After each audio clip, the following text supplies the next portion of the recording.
हरे कृष्णा, आप सबका स्वागत है आज के इस उपनिषद सेशन में। और कीर्तन करेंगे। जय राधा माधव कुंज बिहारी, जय राधा कुंज बिहारी।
श्री हरिनाम संकीर्तन की जय, श्री शुभशत की जय, श्री प्रभुपाद की जय।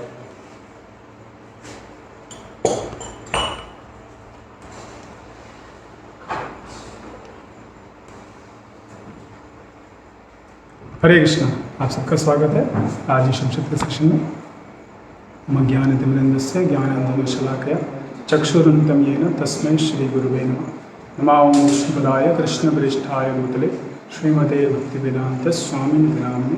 नमस्ते सारस्वती देवे गौरवाणी विचारिणे निर्विशेष शून्यवादी पाश्चात्यदेशतारिणे वाञ्छाकल्पतरुभ्यश्च कृपासिन्धुभ्येव च पतितानां पावनेभ्यो वैष्णवेभ्यो नमो नमः। जय श्री कृष्ण चैतन्य प्रभु नित्यानंद श्री अद्वैत गदाधर श्रीवासादि गौर भक्तवृंद। हरे कृष्णा कृष्णा कृष्णा हरे हरे, हरे राम राम राम हरे हरे। तो अभी तक हमने ईश्वरोपनिषद के आखिरी जो सेक्शन है उसका 17वां श्लोक हम ले रहे थे, 17वां मंत्र ले रहे थे कल। उसके ऊपर आगे चर्चा बढ़ाएंगे। नेक्स्ट, तो भक्त की जो प्रार्थनाएं हैं वो सेक्शन चल रहा है। नेक्स्ट,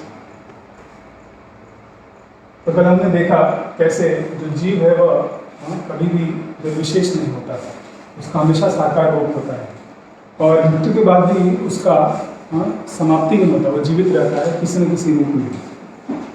और हमें जो शरीर मिल रहे हैं वो हमारी ही इच्छाओं के कारण मिलते हैं। जैसी हम इच्छा करते हैं भोग करने की, वैसे ही भौतिक प्रकृति हमको वह शरीर देती है। फिर 5 स्तर जो हैं चेतना के वो हमने देखे, अन्नमय, प्राणमय, मनोमय, विज्ञान में और आनंद में। और उसमें जो सबसे उच्चतम पराकाष्ठा है वो आनंद में। जब एक मानव भगवान का शुद्ध भक्त बन जाए तो पराकाष्ठा। तो आज आगे बढ़ेंगे। नेक्स्ट श्लोक नेक्स्ट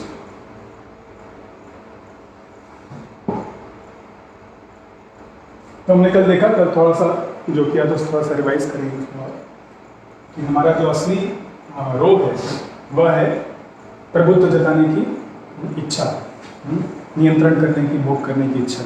उस कारण ही हमें बार बार अलग अलग शरीर मिल रहे हैं, अलग अलग जगह जाना पड़ रहा है, अलग अलग रूप में रहना पड़ रहा है। तो अगर वो हम उसको परिवर्तित कर दें भगवान की सेवा के लिए तो फिर इस ब्रह्मांड से हमारा मुक्ति होना आसान हो जाए। नेक्स्ट, तो इस मंत्र में वही हो रहा है, एक भक्त जो है प्रार्थना कर रहा है भगवान से, कृपया हमको अपने धाम में शरण दीजिए, जो भी मैंने फिर भक्ति किया उसको याद करिए। वैसे कोई आवश्यकता नहीं भगवान को याद दिलाने की, भगवान सब कुछ जानते हैं। नेक्स्ट,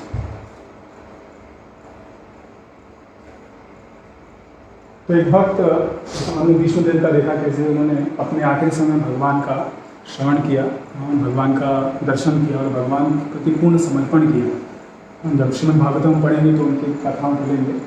तो वैसे ही एक भक्त जो यहाँ पे प्रार्थना कर रहा है इस मंत्र में। नेक्स्ट, तो एक नियम है, आखिरी जो हमारा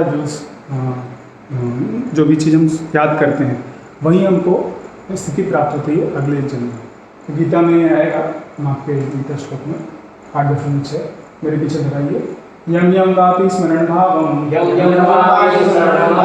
यत्तन्ते कलेवरम तम एवेति कान्तेय सदा तद्भाव भाविता।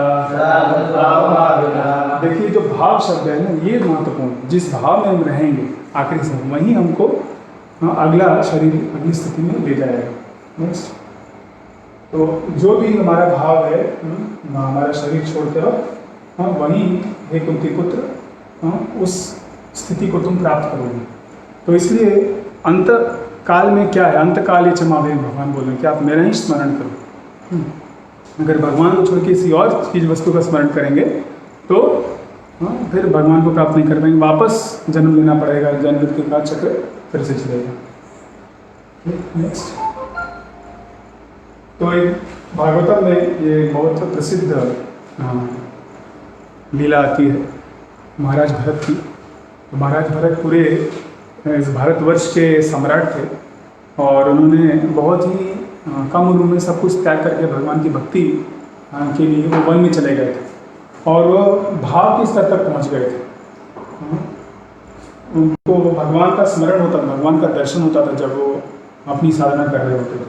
लेकिन एक दिन क्या हुआ, एक उनको जब वो साधना कर रहे थे तो एक दहाड़ सुनाई दी शेर की।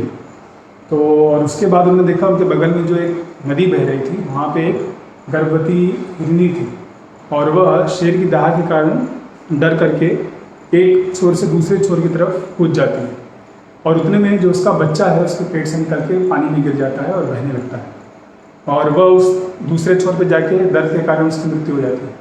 तो वो जो बच्चा था वो डूब रहा था, उसको देखते हुए भरत महाराज आते हैं और उसको बचा लेते हैं और उसको लेकर के अपने आश्रम में आते हैं। नेक्स्ट, देखिए उसको बचा के पानी से निकाल के ले आ रहे हैं और अपने आश्रम में रखते हैं। तो यहाँ तक तो ठीक था, लेकिन उसके बाद वो जो हिरन था जैसे जैसे बड़ा हुआ वह उनके इर्द गिर्द हमेशा मंडराता रहता था और उनकी साधना में बहुत बड़ा अवरोध पैदा कर रहा था। नेक्स्ट, जब वो साधना कर रहे होते, यज्ञ कर रहे होते तो आकर के उनको स्पर्श करता और उनका ध्यान रखता था। तो भरत भी उनको एक पुत्र की तरह प्रेम करने लगे कि भाई इसको कोई बचाने वाला नहीं है और उसके साथ लाड़ प्यार करने लगे और अपना साधना धीमे धीमे उनका कम हो गया और पूरी तरह से बंद हो गया।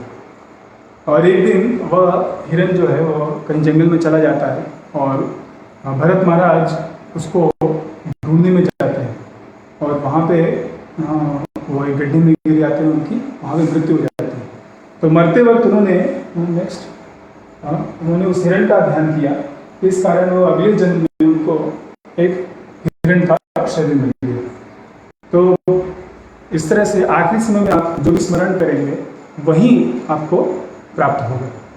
तो बहुत उन्नत है ये भक्त, लेकिन फिर भी क्योंकि उन्होंने अपनी जो स्वेच्छा से भगवान को छोड़ करके, अपनी साधना को छोड़ करके उन्होंने एक हिरण के ऊपर अपना स्नेह केंद्रित किया, इस कारण उनको यह कुछ समय के लिए यह सजा मिली। लेकिन क्योंकि उन्होंने भगवान की भक्ति की थी इसलिए भगवान ने अगले जन्म में उनको, जब वो हिरण के शरीर में थे तब भी क्या किया, उनको स्मरण दिया उनके पिछले कर्म का, पिछले जन्म का और भक्ति का। तो फिर अगले जन्म में वो अपने माता के साथ न रह के, हिरण की माता के साथ न रह करके वो ऋषि मुनियों के आश्रम चले गए और वहीं पे रहते थे और भगवान की कथाएं सुनते थे। और फिर अगला जन्म उनको एक मनुष्य का मिला और उसमें वो जड़ भक्त बने और फिर वो संपूर्ण रूप से वो शुद्ध भक्त बन पाए। तो 5वें स्कंद में वो कथा आएगी। लेकिन यहाँ पे महत्वपूर्ण चीज़ है कि जो भी आप आखिरी समय में स्मरण करेंगे वही भाव आपको प्राप्त होगा। नेक्स्ट, तो हम जो मानव हैं हमें उन्नत मन दिया गया है और हम पिछले जन्म का जो कार्यकलाप, इस जन्म का जो कार्यकलाप है वो पूरा याद कर पाते हैं। तो इसलिए अगर मन भौतिक इच्छाओं से उसमें रमा हुआ है तो बहुत मुश्किल है कि हम आध्यात्मिक शरीर प्राप्त कर पाएँ।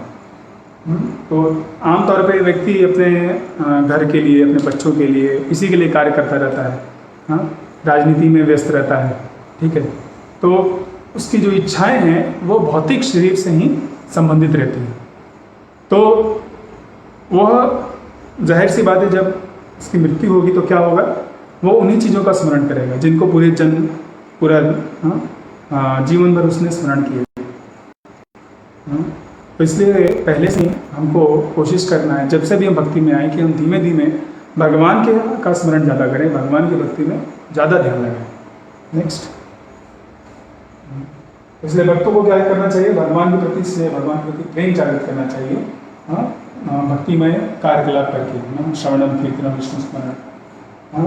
अगर मान लीजिए कुछ कारणवश हम ना भगवान को स्मरण कर पाए, फिर भी क्योंकि हमने पूरे जीवन भर भक्ति किया है, तो भगवान वो स्मरण करते हैं और भगवान उसका फल हमको अवश्य देते हैं।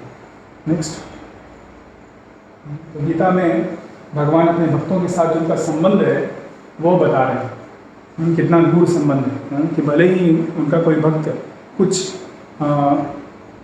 सामाजिक तौर पे गलत कार्य करे, फिर भी बोल रहे हैं कि उसको आप भक्त समझिए। क्यों? साधु समझिए। क्यों? क्योंकि वह अपनी नैसर्गिक स्थिति में है, जीवेर स्वरूप हो कृष्ण मित्रदास, वो भगवान की भक्ति कर रहा है, भगवान के लिए प्रसन्नता के लिए कार्य कर रहा है, और धीमे धीमे जो उसके दुर्गुण हैं वो बहुत जल्द ही वो समाप्त हो जाएंगे। तो हमारा जो समय है, हमारा जो टाइम है, हमें लगता है कि बहुत बड़ा है ना, 50 साल, 60 साल, 100 साल, लेकिन भगवान का जो घड़ी है वह अलग रेट से चलता है। पूरे ब्रह्मांड का जो यह जीवन काल है, ब्रह्मा जी का जीवन काल है, वो महाविष्णु के लिए सिर्फ एक सांस के बराबर है। तो इसलिए भगवान कह रहे हैं कि बहुत जल्दी वह, अगर इतना बड़ा भी जीवन है तो उनके लिए तो बहुत जल्दी है।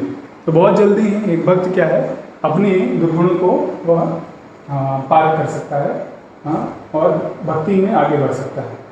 और इसलिए वो कह रहे हैं कि हे कुंती पुत्र, जाके तुम बताओ कि मेरा भक्त कभी भी उसका पतन नहीं होगा। नेक्स्ट,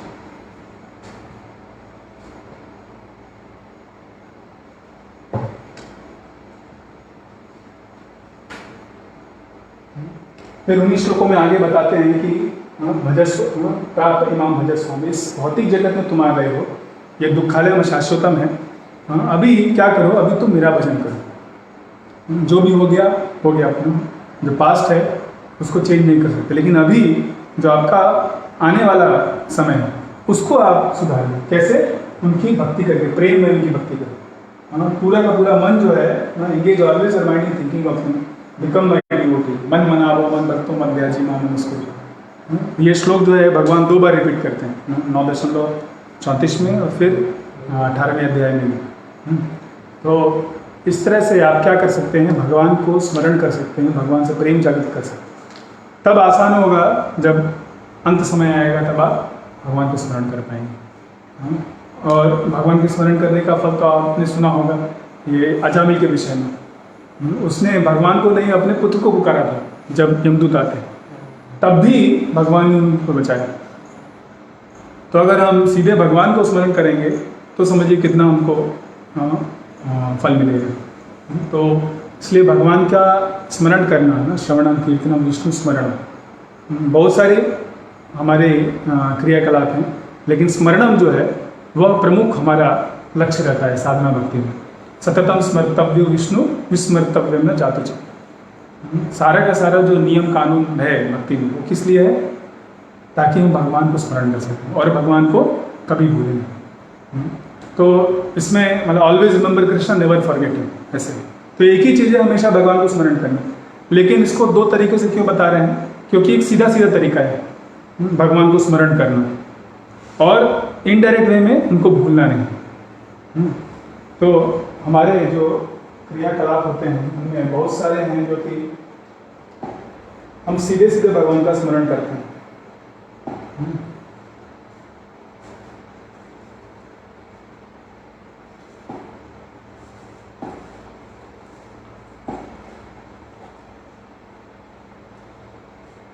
तो पहला चीज बोल रहे हैं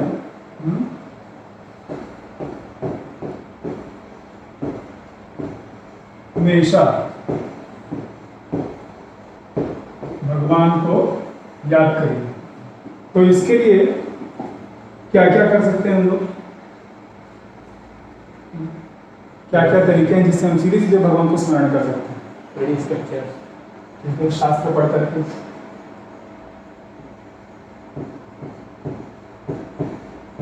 शास्त्र पठन,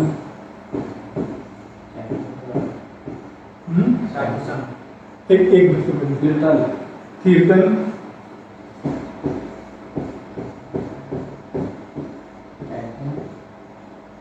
जप, ठीक है, सेवा, अर्च विग्रह सेवा, अर्चन लिख देते हैं,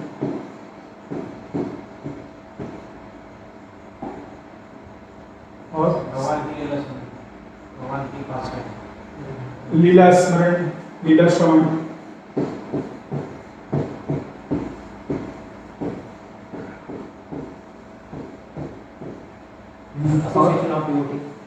भक्तों का संग, आप भी कुछ बोले, साधु संग बोले थे ना, साधु संग, भक्तों का संग की बात है।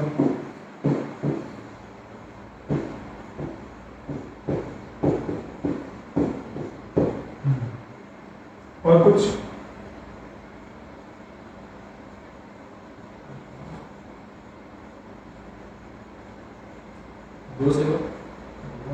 गो सेवा में सीधे सीधे स्मरण नहीं है भगवान का, वो इनडायरेक्ट में आ जाएगा जो इसके बाद में करें। प्रचार, और प्रचार कार्य से, और धाम यात्रा, धाम यात्रा बहुत बढ़िया। अभी तो लॉकडाउन है तो ठीक है, नहीं कर सकते, लेकिन जब यात्रा खुलेगा तब। और कुछ संकीर्तन, कीर्तन की बात हो, कीर्तन में आ गया सब, कीर्तन के अलग अलग रूप, रथ यात्रा, कीर्तन, सब इसी में, ठीक है। तो ये सब में क्या हो रहा है, देखिए आप सीधे सीधे भगवान से आपका संपर्क जुड़ रहा है। यहाँ पे आपको भूलने का कोई चांस नहीं है। तो यह हमको प्रमुख बताया जाता है, इसीलिए देखिए जब दीक्षा लेते हैं तो उसमें प्रमुख क्या है, 16 माला का जप करना, हरे कृष्ण महामंत्र का, हरे कृष्णा कृष्णा कृष्णा हरे हरे, हरे राम राम राम। तो इस तरह से हम भगवान को सीधे सीधे स्मरण कर सकते हैं। फिर दूसरा क्या है,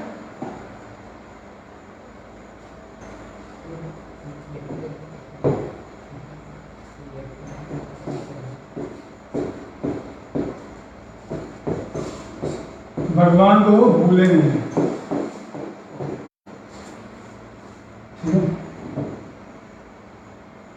तो देखिए जब हम मंगल आरती कर रहे हैं या सुबह का अपना मॉर्निंग प्रोग्राम कर रहे हैं, तब हम क्या कर रहे हैं, सीधे सीधे स्मरण कर रहे हैं।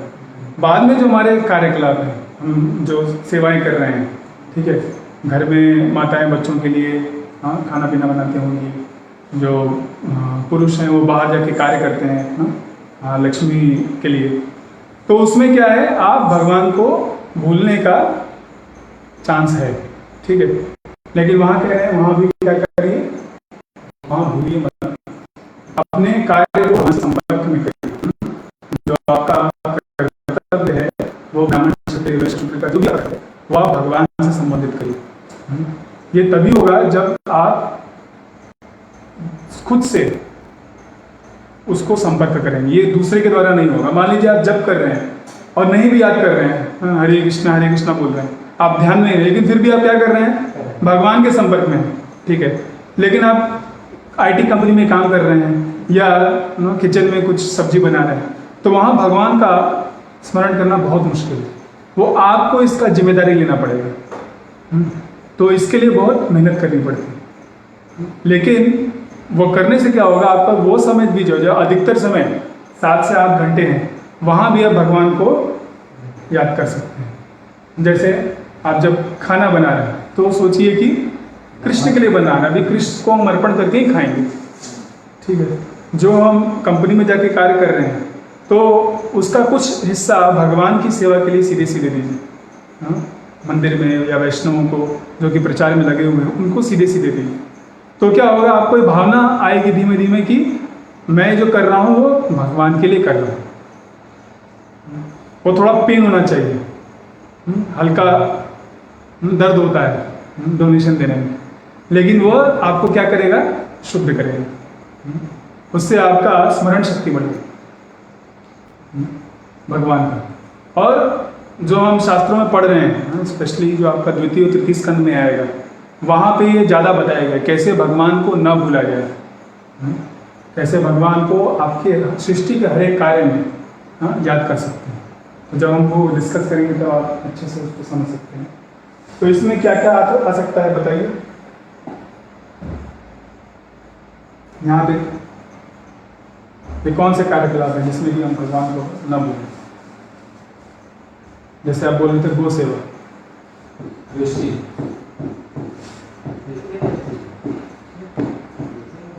गो सेवा, कृषि,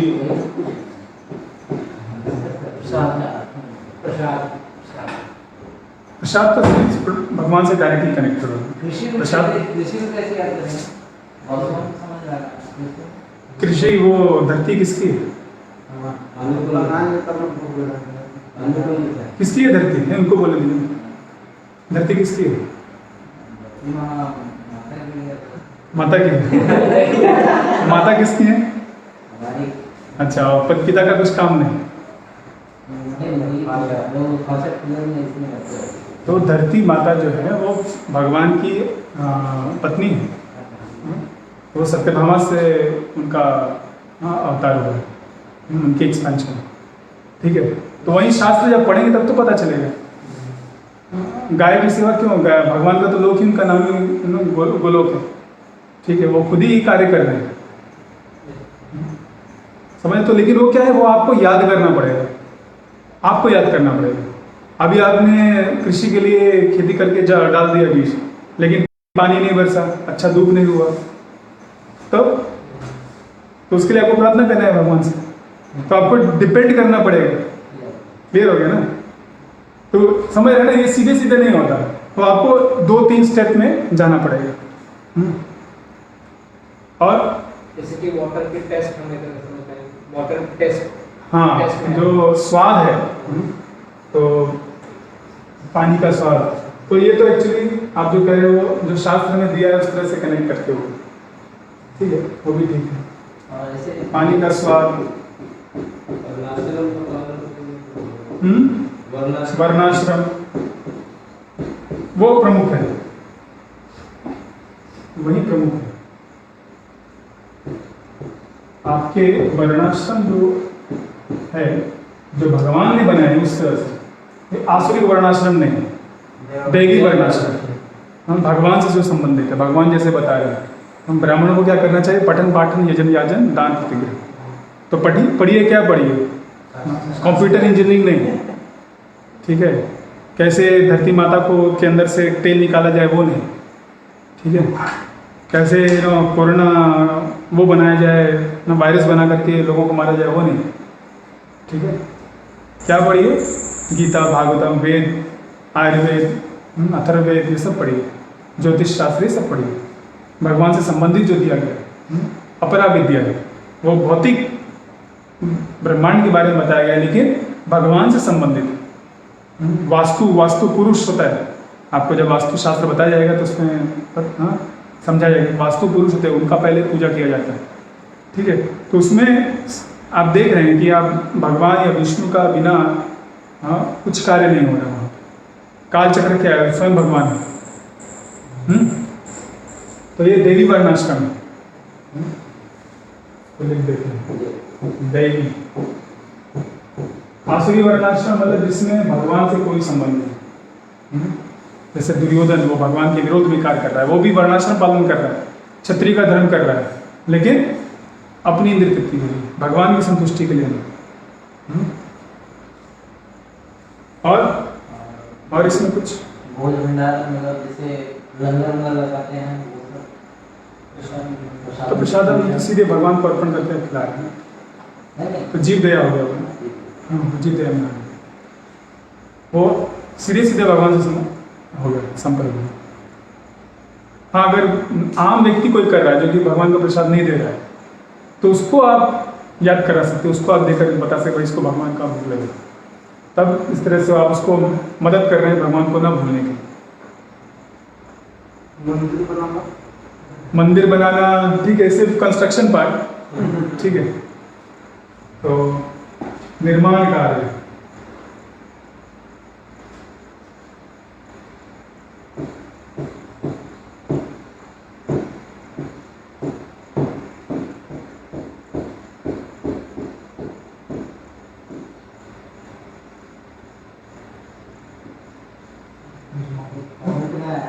धन कमाना है।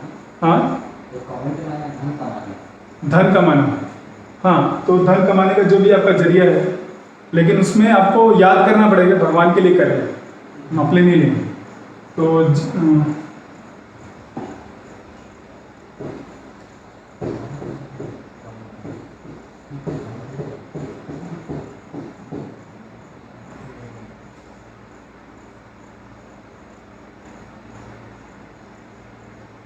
बाकी जो आपके गृहस्थ धर्म है, ठीक है, वो सब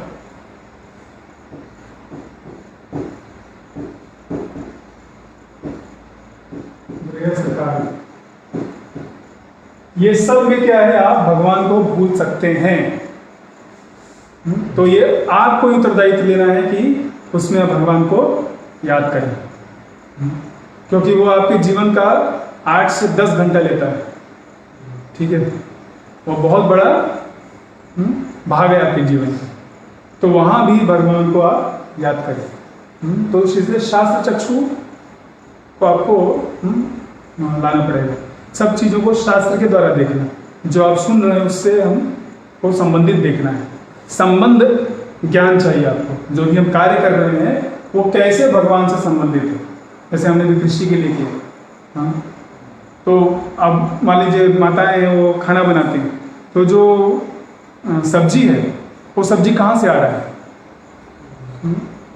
रिलायंस के उससे तो पैदा होता नहीं, ठीक है, भले हमने मंगाया है, जन शॉप से मंगाया है, खेत से आता है, वो भगवान दे रहे हैं, ठीक है। फिर उसको बनाने का तरीका, अग्नि का इस्तेमाल करेंगे, ठीक है। अग्नि से जो, अग्नि के बिना वो कार्य नहीं कर सकता, ठीक है। तो अग्नि कौन दे रहा है, भगवान कहते हैं ये मेरी शक्ति है। जो आप बर्तन का इस्तेमाल कर रहे हैं वो कहाँ से आ रहा है, पृथ्वी से आ रहा है, ठीक है। और जो बनाने का तरीका है, रेसिपी है, कुछ चीज़ों को आप सीधे सीधे आग के ऊपर रख सकते हैं, रोटी हो गया, पापड़ हो गया, ठीक, लेकिन आप दाल को सीधे सीधे आग पे नहीं रख सकते, उसको एक पात्र में रख के पानी डाल के, ठीक है। तो ये सब किसने बनाया है, ये सब नियम किसने बनाए हैं, भगवान ने बनाए, तभी वो कार्य कर रहा है, ठीक है। कैसे एक पर्टिकुलर स्वाद लाया जाए, उन्हीं चीज़ों से, दूध और चीनी का इस्तेमाल करके कितनी सारी मिठाइयाँ बन सकती हैं, हाँ? तो ये सब कौन कर रहा है, भगवान ही कर रहा है, भगवान ही उसमें वो स्वाद है, भगवान रसो हमसु कौन ते है, भगवान का ही, भगवान उसमें प्रवेश करते हैं तब उससे स्वाद आता है। तो स्पेशली जब आपका गीता में जो 13वें अध्याय से आएगा, 6 चैप्टर्स, उसमें ये ज़्यादा आप देखेंगे चीज़ें कि वहाँ पे भगवान को से भिन्न जो चीज़ें हैं उनको आप याद कर, कनेक्ट कर सकते हैं। दैवी संपदा, आसुरी संपदा, 3 गुण वहाँ पे डिस्कस है, तो फिर उस ज्ञान के द्वारा आप संबंध कर सकते हैं। लेकिन आपको याद रखना है कि आपको वो स्वयं करना है। पहले वाले में क्या हो रहा है, यहाँ पे आप शास्त्र देखिए, शास्त्र क्या है, गीता, भागवतम, भगवान स्वयं है, ठीक है, उससे कोई भी भूलने का चांस नहीं है। लेकिन आप अगर स्वयं भी याद करेंगे, भगवान की तरह देखेंगे, ठीक है, जैसे हम भी जब भी शास्त्र पढ़ना चाहते हैं तो पहले आप प्रार्थनाएं अर्पण करें, तो और भी बेहतर है। कीर्तन हो गया, नाम जप हो गया, धाम, भगवान का स्वयं धाम होता है, भगवान की लीलाएं भगवान से अभिन्न है। तो ये सब में क्या है, भगवान स्वयं हैं। अगर आप नहीं भी याद करेंगे तो भी आप भगवान से संबंधित हैं, और अगर आप ज़्यादा आप स्वयं की चेष्टा करेंगे तब और भी अच्छा। तो धीरे धीरे शुद्धिकरण होगा। ये दोनों चीज़ हमें देखनी कि कैसे भगवान को स्मरण भी करें और भगवान को भूले भी नहीं, क्योंकि जब तक हम बद्ध जीव हैं तब तक हमें ये दोनों कार्य करने पड़ते हैं, भगवान से सीधे संबंधित और भगवान से जो संबंधित नहीं है। नेक्स्ट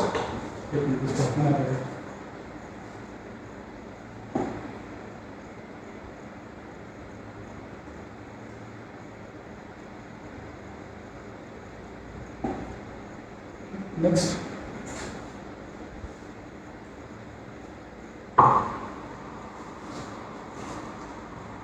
तो भक्तिनाथ ठाकुर बहुत अच्छा इसका इस जो पिछले श्लोक था उसका अच्छा सा उदाहरण समझाते हैं। आप अपनी पुस्तकें ले सकते हैं, मंत्र 16-17 में।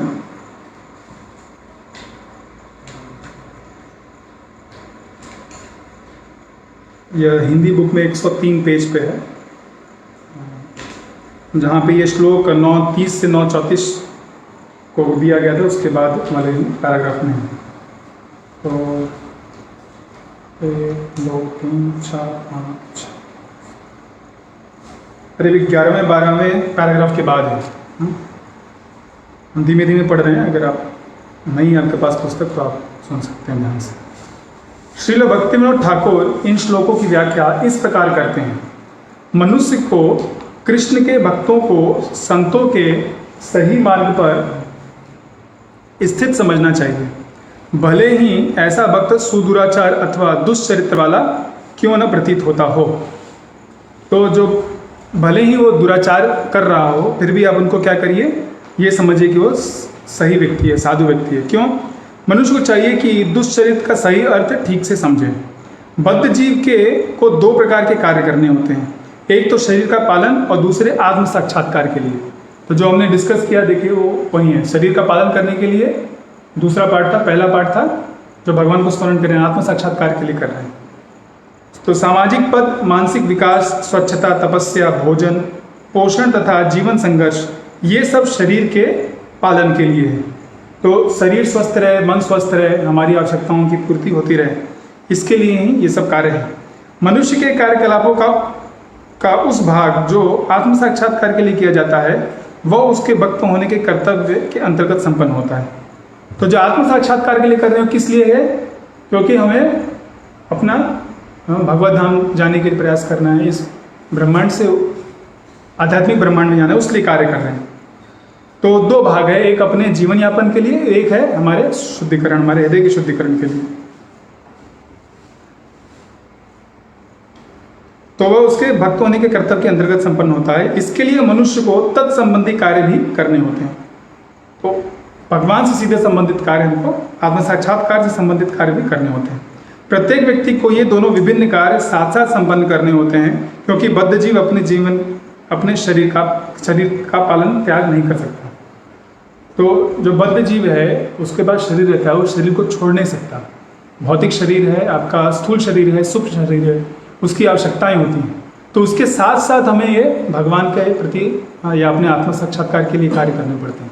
तो दोनों हमें साथ साथ करने, जैसे हमने बताया था ट्रेन जो है 2 पटरी पे चलती है।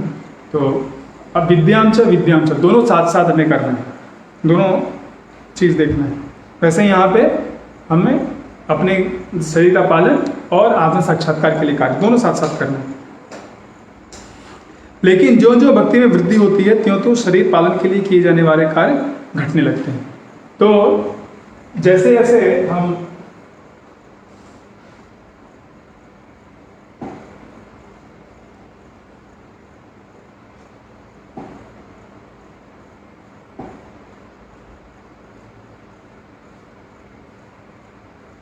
तो पहला वाला जो है भगवान का स्मरण करने वाला चीज, और दूसरा जो है ये हमारा जीवन पालन वाला, ठीक है, ये कृष्ण स्मरण वाला और ये शरीर वाला। तो जितना ये बढ़ेगा उतना हमारा शरीर के ऊपर ध्यान जो है वो कम होता जाएगा, ठीक है, उसकी आवश्यकताएं भी कम होती जाएंगी। पहले भक्ति में आने के पहले देखिए बहुत सारा हम लोग समय 24 घंटे ही रहते थे, लेकिन फिर भी समय नहीं मिलता था, ठीक है। अभी भक्ति में आने के बाद लोग धीमे धीमे चैंटिंग करते हैं ना, प्रवचन सुनते हैं, जैसे आप लोग आजकल 5-5 घंटे सुन रहे हैं। तो जो शरीर के कार्य हैं वो अपने आप आपको कम करने पड़ते हैं और आपकी उसकी आवश्यकता भी नहीं पड़ती। वही बात यहाँ पे समझा रहे हैं भक्तिनाथ ठाकुर कि जो जो भक्ति में वृद्धि होती है त्यों त्यों शरीर के पालन के लिए किए जाने वाले कार्य घटने लगते हैं। जब तक भक्ति का अनुपात सही बिंदु तक नहीं पहुंच जाता तब तक यदा कदा सांसारिकता का प्रदर्शन हो ही जाता है। तो क्योंकि हम यह भक्ति जो है संपूर्ण रूप से 24 घंटे नहीं कर रहे, तो जब नहीं कर रहे हैं तो हमारी जो भौतिक इच्छाएं हैं वो कभी कभी हमारे ऊपर हावी हो जाती हैं, भक्तों के ऊपर। तो भले ही वो भक्त स्थित है लेकिन उसकी जो पुरानी गलत आदतें हैं वो हो सकता है उसके ऊपर हावी हो जाए। तो लेकिन इस बात को ध्यान में रखना चाहिए कि ऐसी सांसारिकता अधिक काल तक नहीं चल पाती। तो ये सांसारिकता जो है ज़्यादा दिन नहीं चलेगी। कुछ समय में वो उन दुर्गुणों को भी छोड़ पाएगा क्योंकि उसके मन का शुद्धिकरण हो रहा है, वो भक्ति में आगे बढ़ रहा है, भगवान के प्रति प्रेम जागृत कर रहा है, वो खुद ही पश्चाताप करेगा व्यक्ति कि ये मैं क्या कर रहा हूँ और तत्परता से उसको छोड़ने का प्रयास करेगा। जैसे कि अजामिल की कथा में आता है, जब उसको वो विष्णुदूत और यमदूतों के बीच उसने सुना संवाद, तो उसने इच्छा की कि अभी बहुत हो गया कि मैं सिर्फ भगवान की भक्ति करूँगा और तुरंत अपना घर छोड़ करके वो हरिद्वार चला जाता है और 15 साल में पूरी तरह से शुद्ध हो जाता है। तो उसकी सांसारिकता बहुत दिन तक नहीं चली क्योंकि भगवत कृपा से ऐसी अपूर्णताएं शीघ्र ही समाप्त हो जाती हैं। तो खुद भी छोड़ना चाहता है और भगवान भी उसको मदद करते हैं, भगवान भी उसको ऊपर उठाते हैं भक्ति में। अतः भक्तिमय सेवा का मार्ग ही एकमात्र सही मार्ग है। यदि मनुष्य सही मार्ग पर रहे तो यदा कदा सांसारिकता आ जाने पर भी आत्म साक्षात्कार की प्रगति में रुकावट नहीं आती है। तो देखिए, अगर जैसे छोटा बच्चा होता है वह चलने का प्रयास करता है शुरुआत में, लेकिन वो गिर जाता है। गिरा किस कारण से? नहीं, धरती के कारण। धरती के कारण ही वो गिर जाता है, लेकिन उसी धरती को पकड़ के वो फिर वो उठता है। तो वैसे ही भक्ति करने के कारण भक्ति में ही हमें भक्ति करने से पता चलता है कि भाई ये क्या सही है क्या गलत है, पहले तो वो भी पता नहीं रहता। तो भक्ति के अलावा कोई और माध्यम नहीं है जिससे कि हम अपने आप को उठा सकें। तो भक्ति में भले ही थोड़ा पतन हो, लेकिन फिर भी भक्ति के द्वारा ही हमें अपने आप को ऊपर उठाना है, भगवान का और नाम जप करना है और श्रवण करना है और सेवा करना है। ठीक है, तो भले ही कुछ गलतियां हो जाएं, उससे हमें विचलित नहीं होना चाहिए। एक भक्त थे, उनका दीक्षा हुआ और दीक्षा में जो उन्होंने प्रण लिए थे, कुछ समय बाद उनका पालन नहीं कर पाए, तो उन्हें इतनी ग्लानि हुई कि उन्होंने आत्महत्या कर ली। तो यह गलती है। उनको क्या करना था, जिन भक्तों के संग में थे, जिनके द्वारा वो शिक्षित थे, उनको संपर्क करना चाहिए था और आगे शिक्षा लेना था, भाई मैं आगे क्या करूँ, कैसे मैं इस गलती से बाहर हूँ। तो जो पाप है, पाप क्या है? पाप है कि आप भगवान को भूल गए, विस्मरण हो गया, वो पाप है। उस कारण से आपको क्या होगा, उसका रिएक्शन आएगा, विकर्म लग रहा है, विकर्मित रिएक्शन आएगा। लेकिन आप भगवान का स्मरण करते रहेंगे तो जो पाप कर्म है वह उसका पाप धुल जाएगा और जो इच्छा है, जो आपकी मानसिकता है, वह भी बदल जाएगी। तो कुछ चीज़ें हैं जो बहुत जल्दी हम छोड़ सकते हैं, भक्ति में आने के 6 महीने 1 साल के अंदर चली जाती है, लेकिन कुछ चीज़ें जो बहुत सालों तक नहीं जाती। तो वो इसका कारण क्या है, पिछले कई जन्मों तक हमने वो कार्य किए, तो बहुत ज़्यादा क्या कहते हैं, गहरे संस्कार हैं। तो उन गहरे संस्कार को हटाने में समय लगता है। ठीक है, आप कुछ भी करते हैं उसका एक संस्कार बन जाता है हमारे मन पे। अगर आप जाइए, अगर कुछ आप देखिए निर्माण कार्य हो रहा है, कंस्ट्रक्शन हो रहा है, तो वहाँ पे जो गीला सीमेंट है, ठीक है, उस पर अगर कोई चढ़ गया तो वो जो निशान बन जाता है वो बाद में फिर निकल नहीं पाता सूखने के बाद।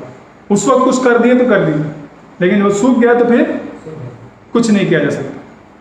ठीक है, तो ऐसे ही वो संस्कार जो है वो इम्प्रेशंस है हमारे चेतना, तो उनको शुद्ध करने के लिए भगवान की बहुत कृपा चाहिए, हमें बहुत भक्ति करनी पड़ती।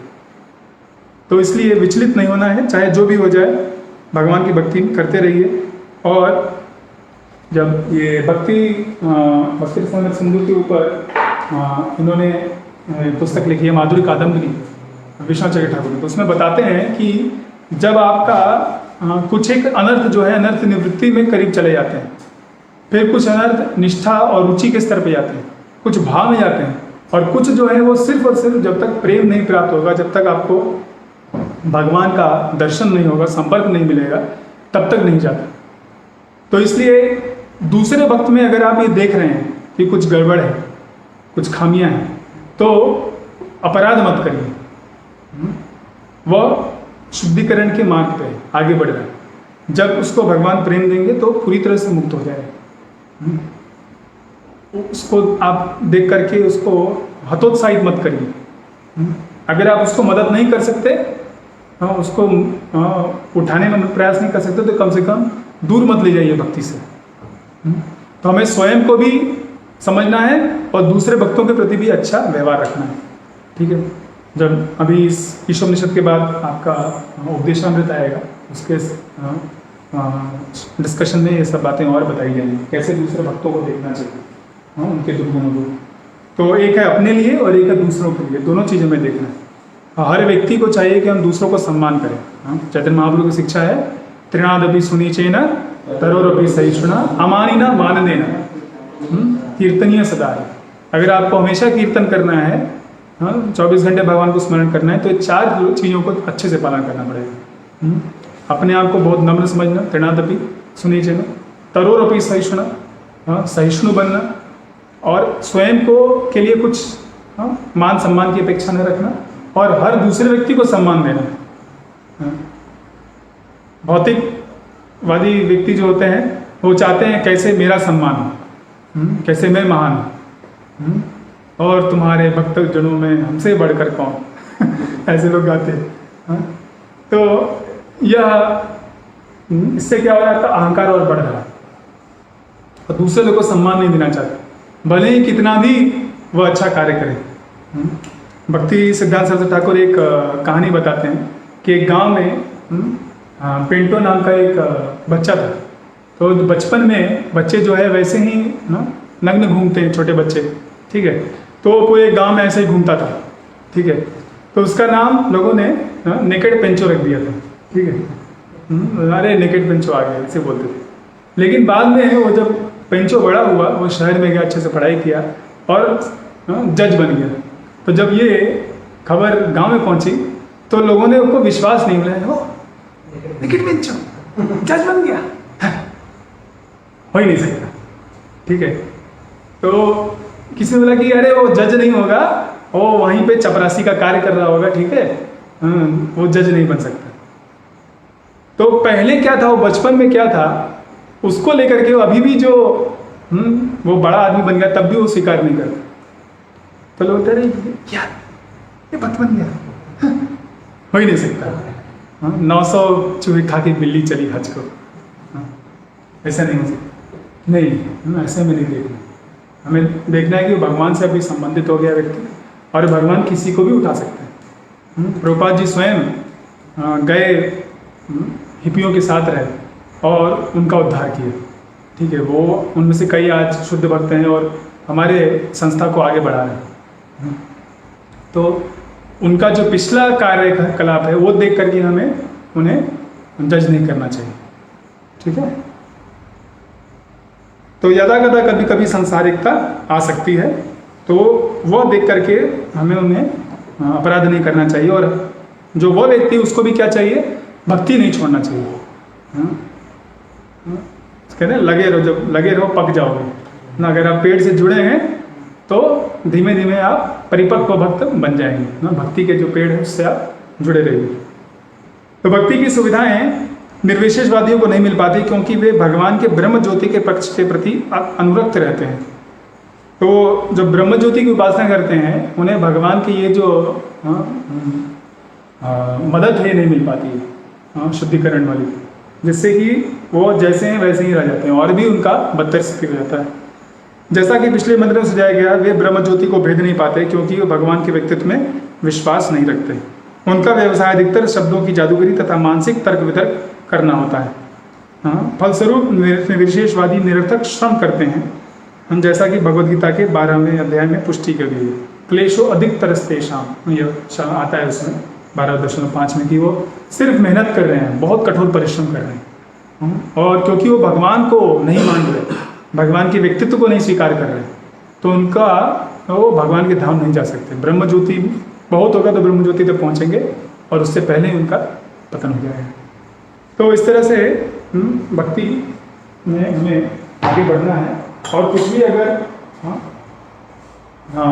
इसमें समस्याएं आए तो हमें क्या करना चाहिए, भक्तों का संग करना चाहिए। जिन भक्तों से हमें प्रेरणा मिल रही है उनको जा कर के समर्पण करना चाहिए। एक भक्त बोल रहे थे कि it is better to be humble before a devotee than being butchered by maya in seclusion.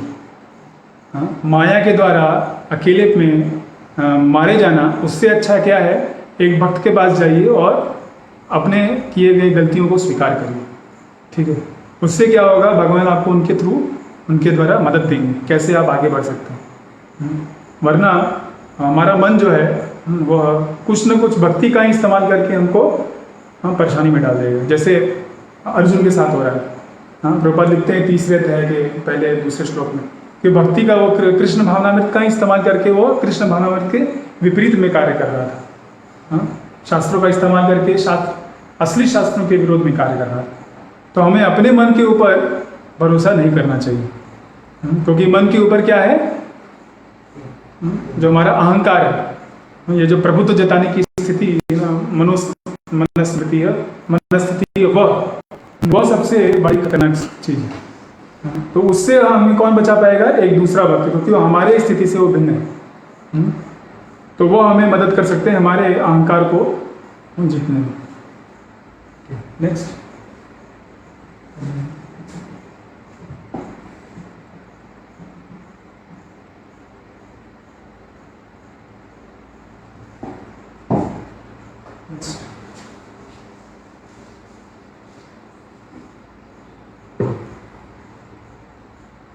तो ये सभी जो इस श्लोक इस मंत्र में बताए जा रहे हैं, ये सब सुविधाएं हमको भगवान के हमेशा संपर्क में रहने से ही मिल सकती हैं, जब तक हम उनके संपर्क में रह सकें। तो 9 तरीके बताए गए हैं भगवान को के साथ संपर्क में रहने का दिव्य रूप में। पहला है भगवान के विषय में सुन के, श्रवणम, फिर कीर्तनम, विष्णु स्मरणम, भगवान के चरण कमलों को की सेवा करके, भगवान के को अर्चना करके, प्रार्थना करके, वंदनम, फिर दास्यम, साख्यम और आत्मनिवेदन। नेक्स्ट में जाइए। तो पहले भी हमने दिखाया है, तो अलग अलग भक्तों ने इसमें सिद्धि प्राप्त की है, भगवान का एक एक ये अंग लेकर के, भक्ति का अंग लेकर के। तो भगवान के विषय में सुन के परीक्षित महाराज शुद्ध हो गए, और भगवान के विषय में कीर्तन करके सुखदेव गोस्वामी को सिद्धि मिली। भगवान को स्मरण करना, लक्ष्मी माता जो है भगवान के चरणों का सेवन करके, अम्बरीश महाराज को ने सारे के सारे किए, ये सारे 9 के 9 पूरे किए उन्होंने। तो इन तरीकों से आप भगवान का हमेशा संपर्क कर सकते हैं, भगवान को हमेशा स्मरण कर सकते हैं। ये भगवान ने और उनके भक्तों ने ये मौका दिया है हमको कि हम इस भौतिक जगत में रहते हुए भी हमेशा उनके संपर्क में रह पाए। और जब हमारी मृत्यु आएगी तो क्योंकि हमने पूरे जीवन भर इन कार्यों को किया है, तो बहुत आसान होगा भगवान को स्मरण कर पाना। नेक्स्ट, तो इन 9 तरीकों के द्वारा एक एक करके या सब का सब करके आप जो है भगवान के साथ हमेशा संपर्क में रह सकते हैं, और जब मृत्यु का समय आए तो भगवान को स्मरण कर सकते हैं। तो हनुमान जी हैं, प्रहलाद महाराज, अलग भक्तों के बारे में बताया जा रहा है। नेक्स्ट, तो परीक्षित महाराज और सुखदेव गोस्वामी के विषय में बता रहे हैं। परपोट में प्रभुपाद जी कहते हैं कि ये सभी जो इसके विषय में जो उपनिषदों का सारा सार है भागवतम में संपूर्ण रूप से दिया है। भागवतम क्या है, परीक्षित महाराज सुखदेव गोस्वामी से प्रश्न करते हैं, 2 प्रश्न करते हैं कि एक मरने वाले व्यक्ति का क्या कर्तव्य है और आम समय में व्यक्ति का क्या कर्तव्य है। तो उनमें यह प्रश्न बहुत जरूरी था कि हर व्यक्ति कैसे भगवान को, उसका क्या कर्तव्य है, स्पेशली जब मृत्यु का समय है। तो सुखदेव गोस्वामी बोलते हैं तस्मात् भारत सर्वात्मा तस्मात् भारत सर्वात्मा भगवान ईश्वरो हरिः भगवान ईश्वरो हरिः श्रोतव्य कीर्तितव्यश्च सर्वतर्कचित्तवशश्च स्मर्तव्यश्चेच्छता भयम्। Next. तो हर व्यक्ति, सुखदेव गोस्वामी कह रहे हैं, हर व्यक्ति जो सारे के सारे समस्याओं से मुक्त होना चाहता है, तो उसे क्या करना चाहिए? हमेशा भगवान के विषय में सुनना चाहिए, हमेशा भगवान को याद करना चाहिए, उनका कीर्तन करना चाहिए। श्रोतव्य कीर्तितव्य से स्मर्तव्य से। कौन है वो? वह सब कुछ उन्हें वही नियंत्रित कर रहे हैं, सुप्रीम डायरेक्टर ऑफ एवरीथिंग। और सारे के सारे मुश्किलों को खत्म करने वाले हैं, और सारे जीवात्माओं के क्या है वह? सुपर सोल या परमात्मा है। तो हम आम आदमी की पूजा नहीं कर रहे हैं, हम स्वयं भगवान की पूजा कर रहे हैं, उनका कीर्तन कर रहे हैं। तो पूरे भागवत का ये सार है कि कैसे हमेशा भगवान के नाम रूप गुण लीला में हम मग्न रहें, जो भी क्रियाकलाप करें वह भगवान के संपर्क में करें। जैसे जब यशोदा माई खुद सुबह उठ करके भगवान के लिए दही मथ रही है, तो भगवान की सारी लीलाओं को स्मरण कर रहे हैं, किस तरह से वो दिन भर कार्य करते हैं। तो वो अपना कर्तव्य भी कर रही है, माता का कर्तव्य कर रही है, लेकिन उसमें भी वो कृष्ण का स्मरण कर रही है। अर्जुन जो युद्ध कर रहा है, लेकिन वहाँ भी भगवान को स्मरण कर रहा है। तो इस तरह हमारा जो भी प्रकृति हो, क्षत्रिय ब्राह्मण वैश्य शूद्र, जहाँ भी हो वहाँ हम भगवान को स्मरण कर सकते हैं। बस हमें क्या है, इन 9 जो प्रोसेसेस हैं उनको अच्छे से पालन करना है, और भगवान चेष्टा, स्वयं चेष्टा करनी है। नेक्स्ट। तो जब तक इन भक्तिमय कार्यकलापों में आप परिपक्व नहीं होंगे, तब तक हम क्या याद करेंगे मृत्यु के समय? हम सिर्फ जब शरीर हमारा खत्म होने वाला होगा तो हम दर्द में चिल्ला रहे होंगे, ठीक है। अगर हमने अच्छे से यह भक्ति नहीं की है, तो हम अपने ही जो व्यवसाय है, घर है, उसके बारे में सोचते रहेंगे। कैसे हम और पैसा एकत्रित करें, कैसे हम आगे आने वाली पीढ़ी के लिए और अच्छा कर सकें, उसी में हमारा चेतना रहेगा। हमारा चेतना ये नहीं, अभी मुझे भगवान के धाम जाना है, उसके लिए हम कोशिश नहीं कर पाएंगे। तो भगवान को याद करने के लिए, और भगवान को हम याद नहीं दिला पाएंगे अगर हम अच्छे से, जब हमारा जीवन है तब हम प्रैक्टिस नहीं किए रहेंगे।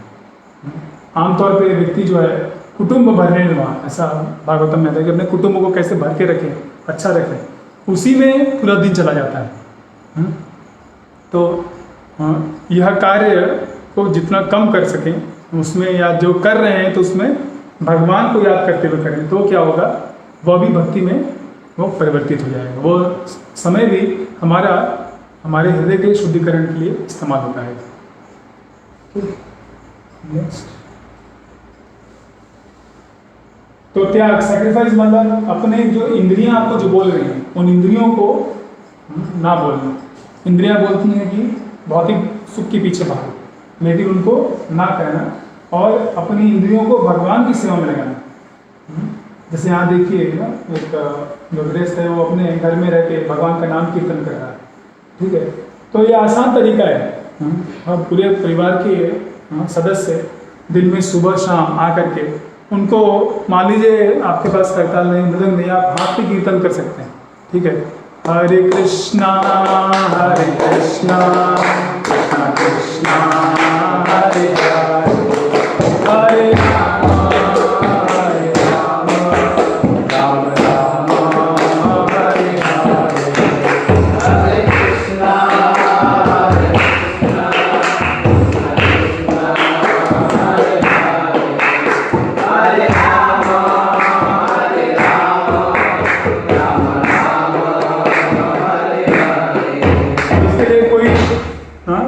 कुछ चार्ज नहीं, कुछ मेहनत नहीं है, कहीं जाने की जरूरत नहीं है, लॉकडाउन भी है, तब भी आप क्या कर रहे हैं, भगवान की भक्ति के पद पे आगे बढ़ सकते हैं। इस तरह से अपना ये जो बहुमूल्य समय है वह आप इस्तेमाल कर सकते हैं जब तक आपका जीवन है। और जब मृत्यु आएगी तो भगवान की कृपा रहे तो वो आपको याद दिलाएंगे और आप भी ये याद कर सकते हैं। हाँ, वो मौका रहेगा। मृत्यु का समय जो है बहुत ही कठिन होता है, तो इसलिए उसे अभी से हमें क्या कहते हैं, गंभीरता से लेना पड़ेगा। नेक्स्ट, तो अभी अगले मंत्र पे आते हैं। मंत्र ले लीजिए।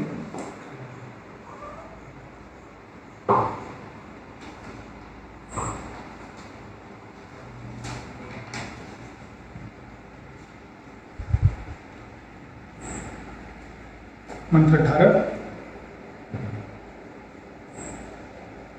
अग्नेनया सुपथराय अस्मान् विश्वानि देवविनानि विद्वान् योदस्मज्जुहुरान् मेनो भूयिष्ठां भूयिष्ठां ते नम उक्तिं विधेम। अनुवाद। हे अग्नि के समान शक्तिशाली भगवान, हे सर्वशक्तिमान, अब मैं आपके चरणों में दंडवत प्रणाम करता हूँ। तो वो भक्त अपना अंत समय देख रहा है और इसलिए भगवान को प्रणाम कर रहा है। हे भगवान, आप अपने तक पहुँचने के लिए मुझे सही मार्ग पर ले चलें, और चूंकि आप मेरे द्वारा भूतकाल में किया गया सब कुछ जानते हैं, अतः मुझे विगत पापों के फलों से मुक्त कर दें, जिससे मेरी प्रकृति में कोई अवरोध न आए। तो वह अब भगवान से कह रहे हैं जो भी उन्होंने क्या कहते हैं, अवरोध हैं उनके उनको प्राप्त करने में, उससे हम मुक्त कर दें, अपने पापों से मुक्त कर दें, ऐसा बता रहे हैं।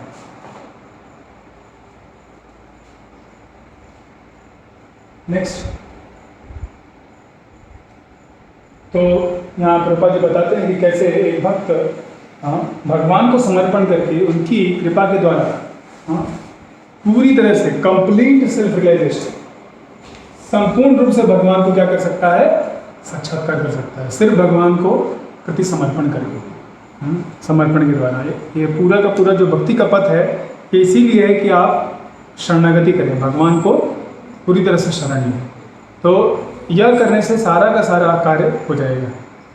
आप जो भी नाम कर रहे हैं, जप कर रहे हैं, कीर्तन कर रहे हैं, पठन कर रहे हैं, ठीक है, अर्चन कर रहे हैं, उसका एक ही मकसद है, कैसे हम पूरी तरह से भगवान के प्रति समर्पित हो जाएं। आपको याद होगा हमने एक कृष्ण भक्त का, एक भक्त का सबसे प्रमुख गुण क्या है, प्रमुख लक्षण क्या है, कृष्ण की शरण, सिर्फ कृष्ण की शरण है, ये शरण प्राप्त करना।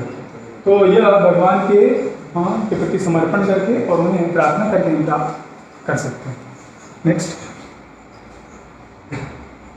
तो भगवान को यहाँ पे अग्नि के रूप में अग्नि ऐसे बोला जा रहा है, संबोधित किया जा रहा है। क्यों? क्योंकि वह सब कुछ जला के भस्म कर सकते हैं। क्या कर सकते हैं? जो उनके समर्पित भक्त है उसके द्वारा किए गए पापों को भी वो पूरी तरह से नष्ट कर सकते हैं। तो 11वें स्कंद में भगवान बोलते हैं कि भक्ति क्या है, एक तरह से बहुत बड़ी अग्नि है। उस बड़ी अग्नि में आप जो कुछ डालेंगे सब कुछ वो भस्म कर सकता है। तो भगवान स्वयं ये कार्य कर सकते हैं। हमने कोई भी कार्य किया हो, कोई भी तरह का पाप किया हो, वो सब नष्ट कर सकते हैं। गीता के आखिरी श्लोकों में भगवान नहीं बोल रहे हैं कि सर्वधर्मान परित्यज्य माम एकम शरणं, क्या करो, मेरी शरण लो और किसी की शरण मत लो। और मैं क्या करूँगा, अहम त्वाम सर्व पापेभ्यो मोक्षयिष्यामि मा शुचि। तो एक सेकंड में भगवान सब खत्म कर सकते हैं। हमें क्या करना है, भगवान के प्रति पूर्ण समर्पण करना है। तो पूर्ण समर्पण अगर एक सेकंड में आपने कर दिया तो वो आपकी सिद्धि होगी। नहीं हो पा रहा तो आप साधना भक्ति करिए। 12वें अध्याय में बताया जाएगा।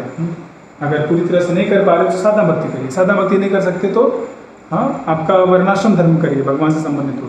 तो इस तरह से जो जहाँ है जितना भी आप कर सकते हैं वो उस तरह से आप भगवान के साथ संपर्क बनाएंगे और धीमे धीमे आपका जितना भी पाप कर रहे हैं सब भगवान नष्ट कर देंगे, समाप्त कर देंगे। नेक्स्ट, तो यह जो आत्म साक्षात्कार है सिर्फ इसी मनुष्य जीवन में हो सकता है। हमने पहले भी कई बार ये डिस्कस किया है। 84 लाख दुनिया, कल हमने देखा जल जाना लक्षानी वाला श्लोक देखा। तो उसमें सबसे महत्वपूर्ण है 4 लाख जो मनुष्य जाति है उनका है।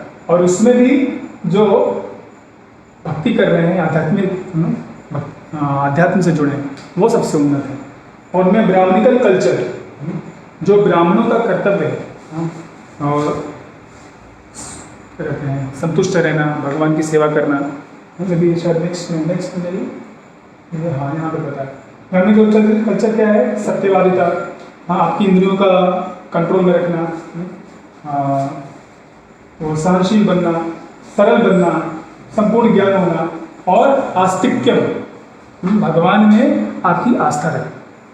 तो यह है असली ब्राह्मणिकल कल्चर, सभ्यता। तो हमारा जो वैदिक सभ्यता है वो ब्राह्मणों की सभ्यता है, वो असुरों की सभ्यता नहीं है जो कि आजकल पूरी फैली हुई है। यह भारत देश जहाँ की वेदों को वेद इतने सालों तक वेद को माना गया, आज पूरी की पूरी सभ्यता जो है वह गलत दिशा में जा रही है। और जो वेदों को पालन करते हैं वो भी सिर्फ दिखावे के लिए कई बार करते हैं। तो हमें बाहरी चीज़ों को भी स्वीकार करना है और आंतरिक मानसिकता को भी स्वीकार करना है। हमारी आंतरिक मानसिकता क्या है? भगवान को प्रसन्न करना है। वेदेश सर्वै अहम एक वेद्य, उसलिए हम पालन कर रहे हैं। और बाहरी तौर पे हम यह सत्यवादिता और इंद्रिय निग्रह, ये सब का भी पालन कर रहे हैं। तो ये दोनों चीज़ हमें अच्छे से करनी है। तो प्रभुपाद जी पूरे विश्व में जाकर के उन्होंने ये वैदिक सभ्यता को फैलाया है। और आज बाहर के भी लोगों में आप देखें, बाहर के जो राष्ट्र हैं वहाँ भी के लोग भी यज्ञ कर रहे हैं, भगवान की अर्चना कर रहे हैं, भक्ति कर रहे हैं।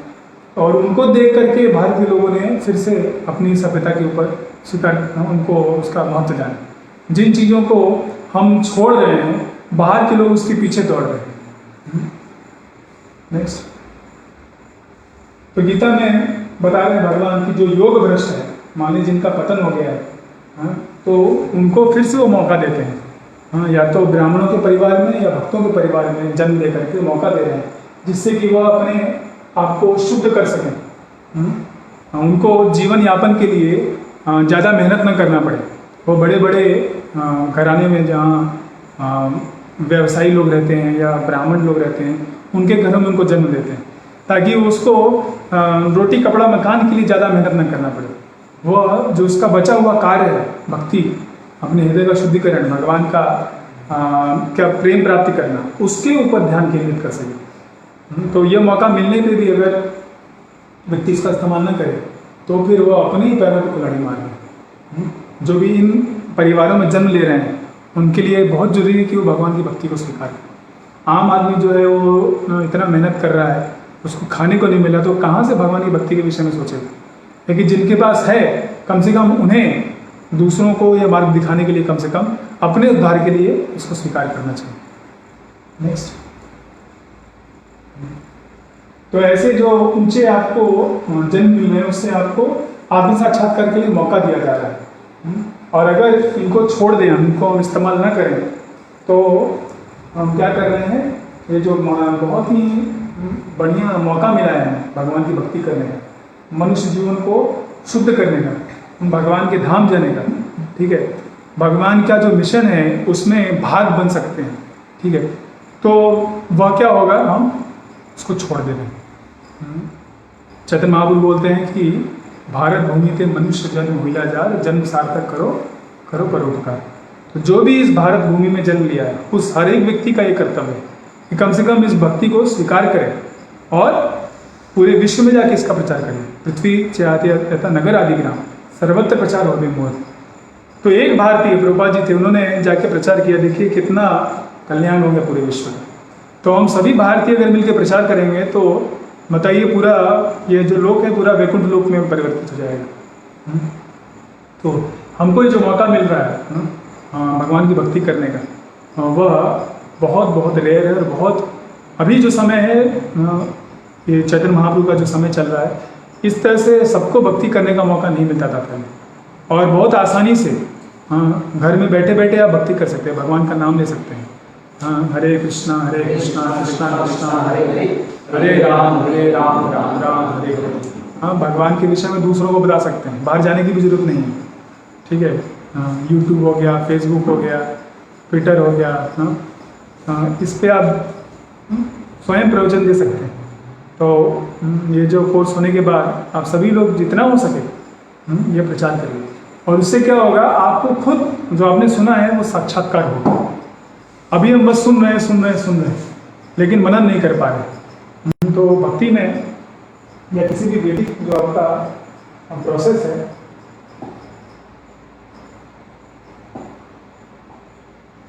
तो सबसे पहले होता है आपका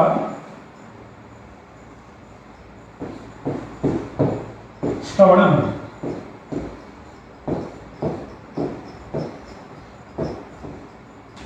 ठीक है, आप सुनते हैं या आपको क्या मिलता है, ज्ञान मिलता है।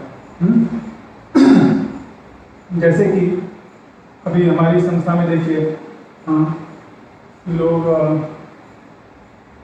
श्रीमद् भागवतम क्लास सुनते हैं या भगवद गीता का क्लास सुनते हैं। ठीक है, वहाँ पे क्या हो रहा है, आपको श्रवणम सुन पा रहे हैं। ठीक है, और एक तरीका है जो प्रभुपाद जी की बुक्स हैं,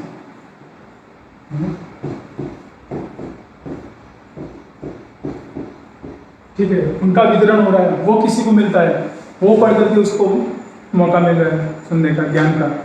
ठीक है, और क्या तरीका है, वीडियो। ठीक है, बहुत सारे वीडियो प्रवचन हैं। ठीक है, वो आप देख सकते हैं, सुन सकते हैं। और क्या तरीका है ज्ञान अर्जन करने का, भक्तों का संग, कुछ भक्त आपको मिल गए कोई, तो भक्त संग,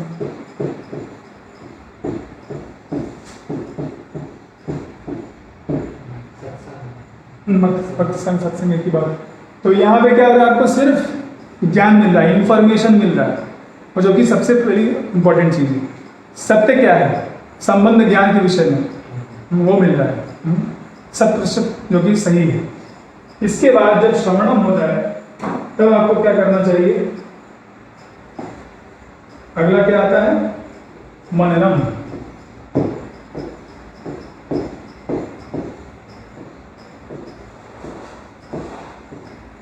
ठीक है, उसके ऊपर मनन करना चाहिए। हाँ? तो मनन के लिए आप तो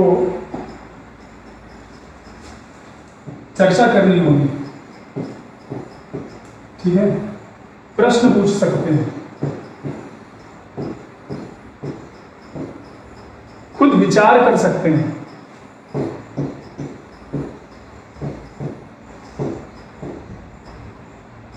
ठीक है, चर्चा करिए इसके विषय में अपने परिवार वालों के साथ, अपने भक्तों के साथ, मित्रों के साथ।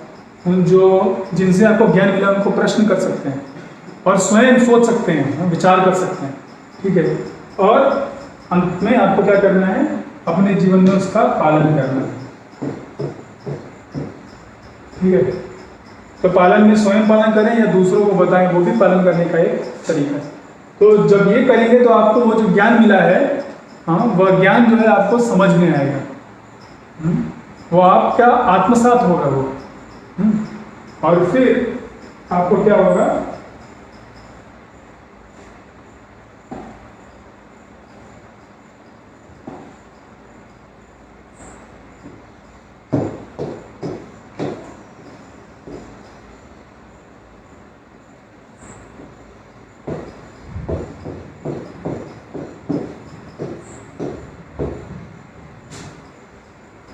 ध्यान क्या हुआ है, आपको साक्षात्कार प्राप्त होगा।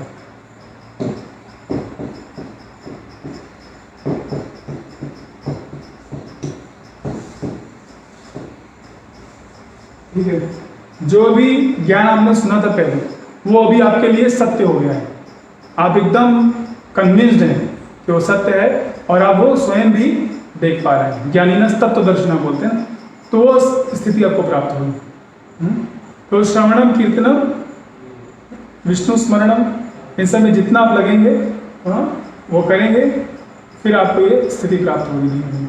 और अभी भी है, आपको कुछ न कुछ साक्षात्कार है, तभी आप प्रतिदिन आप भक्ति कर पा रहे हैं, प्रतिदिन आप श्रवणम कर पा रहे हैं। तो ये तीनों एक दो साइकिल चलता रहेगा। जितना आप करेंगे, जितना आप पहला वाला करेंगे, फिर दूसरा करेंगे, फिर ये तीसरा करेंगे, ये चलता रहेगा, ये आपको मदद करता रहेगा। अगर इसमें से कुछ भी आपने छोड़ा तो फिर आप वहीं पर रुक जाएंगे। आपने सुना, कुछ पालन किया, कुछ आपको साक्षात्कार हुआ, लेकिन फिर आप सुनने नहीं गए और श्रवण नहीं किया, तो उधर ही आप रुक जाएंगे, फिर आगे नहीं बढ़ पाएंगे। तो इसलिए ये पूरा चीज को बार बार करना है, बार बार करना है। चैतन्य महाप्रभु बोलते हैं भक्ति लता बीज। तो भक्ति को उन्होंने एक, जैसे मान लीजिए पेड़ है, वृक्ष है, ठीक है, तो भक्ति को क्या बोला उन्होंने, एक लता बताई है। लता जो है वो इस तरह से पेड़ के लपेट के जाती है ना, क्रीपर, ठीक है। तो भक्ति स्वयं पेड़ नहीं है, लेकिन भक्ति क्या है, एक लता के समान है। तो कुछ न कुछ मदद लेकर के वो ऐसे आगे बढ़ती है। तो मदद किसका ले रही है, साधु संघ का ले रही है, भगवान का ले रही है। जो किसी वैष्णव का शरण लेकर के आप भक्ति कर रहे हैं, महान व्यक्तियों का, हम लोग प्रभुपाद जी का शरण लेकर के भगवान की भक्ति कर रहे हैं, और उनके बताया मार्ग बार बार चल रहे हैं। हर रोज जप करते हैं, हर रोज हम श्रवण करते हैं, हर रोज हम सेवा करते हैं, फिर अगले दिन जप करते हैं। जैसे बार बार सेम चीज़ों को जितना हम करते जाएंगे उतना हम आगे बढ़ रहे हैं, भगवान के धाम की तरफ बढ़ रहे हैं, चेतना का हमारा विकास हो रहा है। और वो नहीं करेंगे तो देखिए, अगर आप 1 महीना मत करिए, वापस जहाँ थे वहाँ पहुँच जाएंगे। तो इसलिए इसको हमेशा करते रहना, ये वैदिक प्रोसेस, इसको बार बार करना है, बार बार करना है, ठीक है। आप प्रभुपाद जी के पुस्तकों को पढ़ेंगे तो वहीं आत्मा, परमात्मा, ब्रह्मवाद, मायावाद, ठीक है, इंद्रिय निग्रह, इनके बारे में बात की गई है, बार बार बताया गया। क्या हो रहा है, बार बार एक कुछ चीज़ों को बताने से वो और शुद्धिकरण हो रहा है हमारा, और हम आगे बढ़ रहे हैं, क्योंकि हम भूल जाते हैं तो हमको याद दिलाते हैं। इस तरह से हम धीमे धीमे एक दिन भगवान के धाम जाने के बाद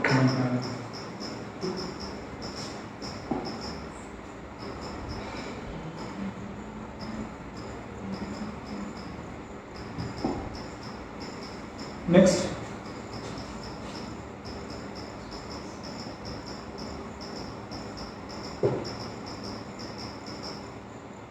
तो यहाँ पे जो आम प्रोसेस जो बताया जा रहा है, कैसे जो नियम कानून है, रेगुलेटरी प्रिंसिपल्स हैं, उनको पालन करने से क्या होगा, व्यक्ति धीमे धीमे जो फ्रूटिव एक्टिविटी है, जो कर्मकांड कर रहे हैं या क्रियाकलाप कर रहे हैं, उनसे उस स्थान से वो दिव्य ज्ञान के स्तर पर पहुंच जाएगा, ठीक है। इस तरह बहुत सारे जीवन जीने के बाद, दिव्य ज्ञान को अर्जन करने के बाद, बहुनाम जन्म मनते, वो फिर भगवान के प्रति समर्पण करेगा, इस तरह से। तो वो एक तरीका है, लेकिन दूसरा तरीका जिसे हम कल बता रहे थे, नेक्स्ट, वो क्या है कि अगर पहले से ही भगवान को सरेंडर कर दिया, शरण ले लिया, तो इन सभी नीचे के स्तरों को वो पार कर पाएगा व्यक्ति। भगवान के प्रति भक्तिमय भाव को स्वीकार करने से वह इन सब के पार चला जाएगा, उसको बार बार जन्म नहीं लेना पड़ेगा, इस तरह से। तो गीता में से भगवान बता रहे हैं, जो भी उनके प्रति समर्पण करता है, भगवान उसका तुरंत उसको स्वीकार करते हैं और उसको शुद्ध करते हैं।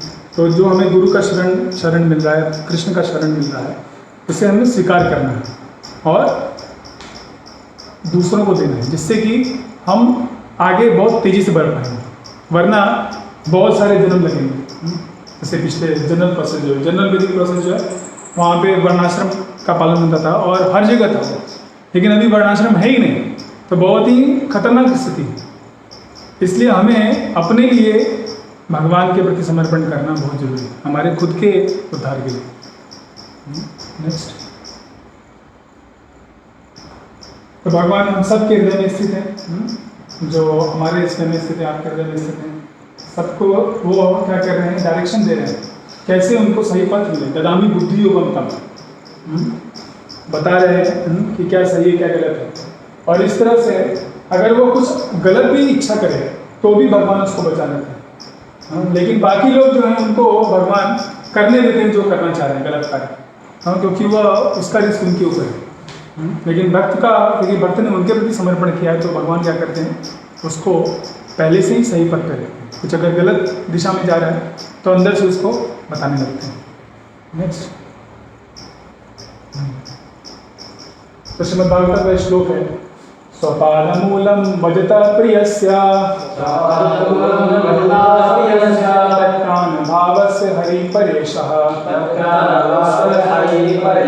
विकर्म यच्च चोत्पतितं कथंचित् दुनोति सर्वं हृदि सन्निविष्टः। तो अगर भक्त कुछ गलत कार्य करना चाहता है तो भगवान उसको कैसे बचाते हैं वो बता रहे हैं। उसको ऐसे डायरेक्ट करते हैं कि वो कभी भी ऐसा कार्य नहीं करेगा। नेक्स्ट,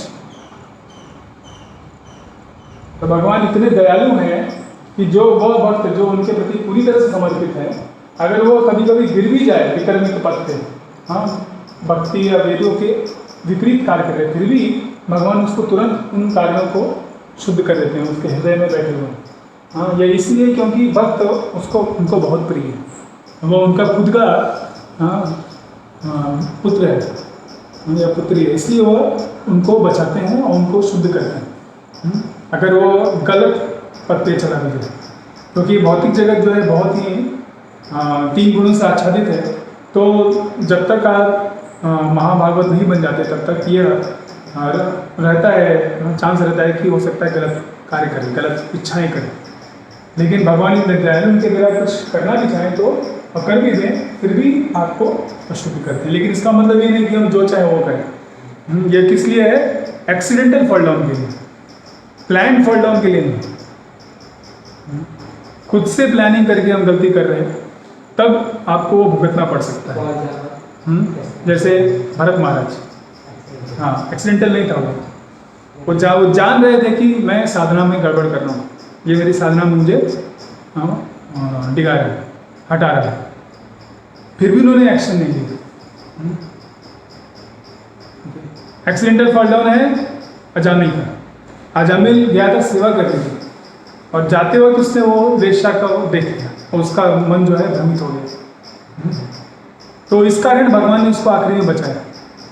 वो जानबूझ के वेश्या के पास नहीं गया।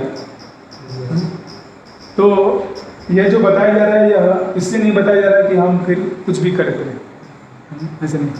भक्ति करते ही करते अगर कुछ गलतियाँ हो जा रही हैं, कुछ गलत इच्छाएं आ जा रही हैं, तो उससे विचलित नहीं होना, इसलिए बता रहे हैं। नेक्स्ट,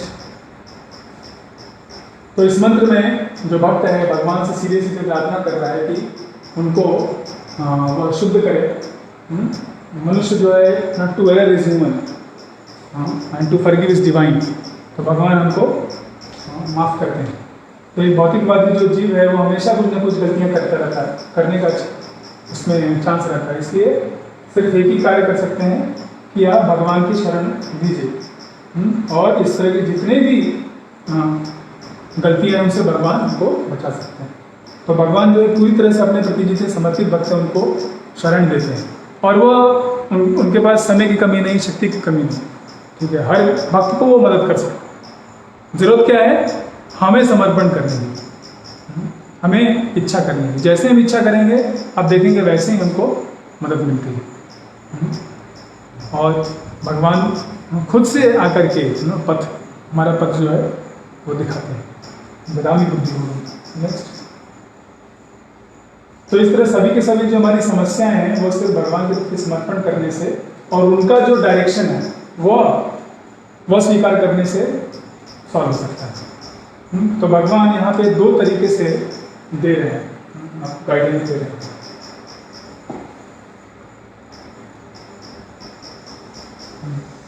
तो पहला है कि गुरु, साधु और शास्त्र के द्वारा।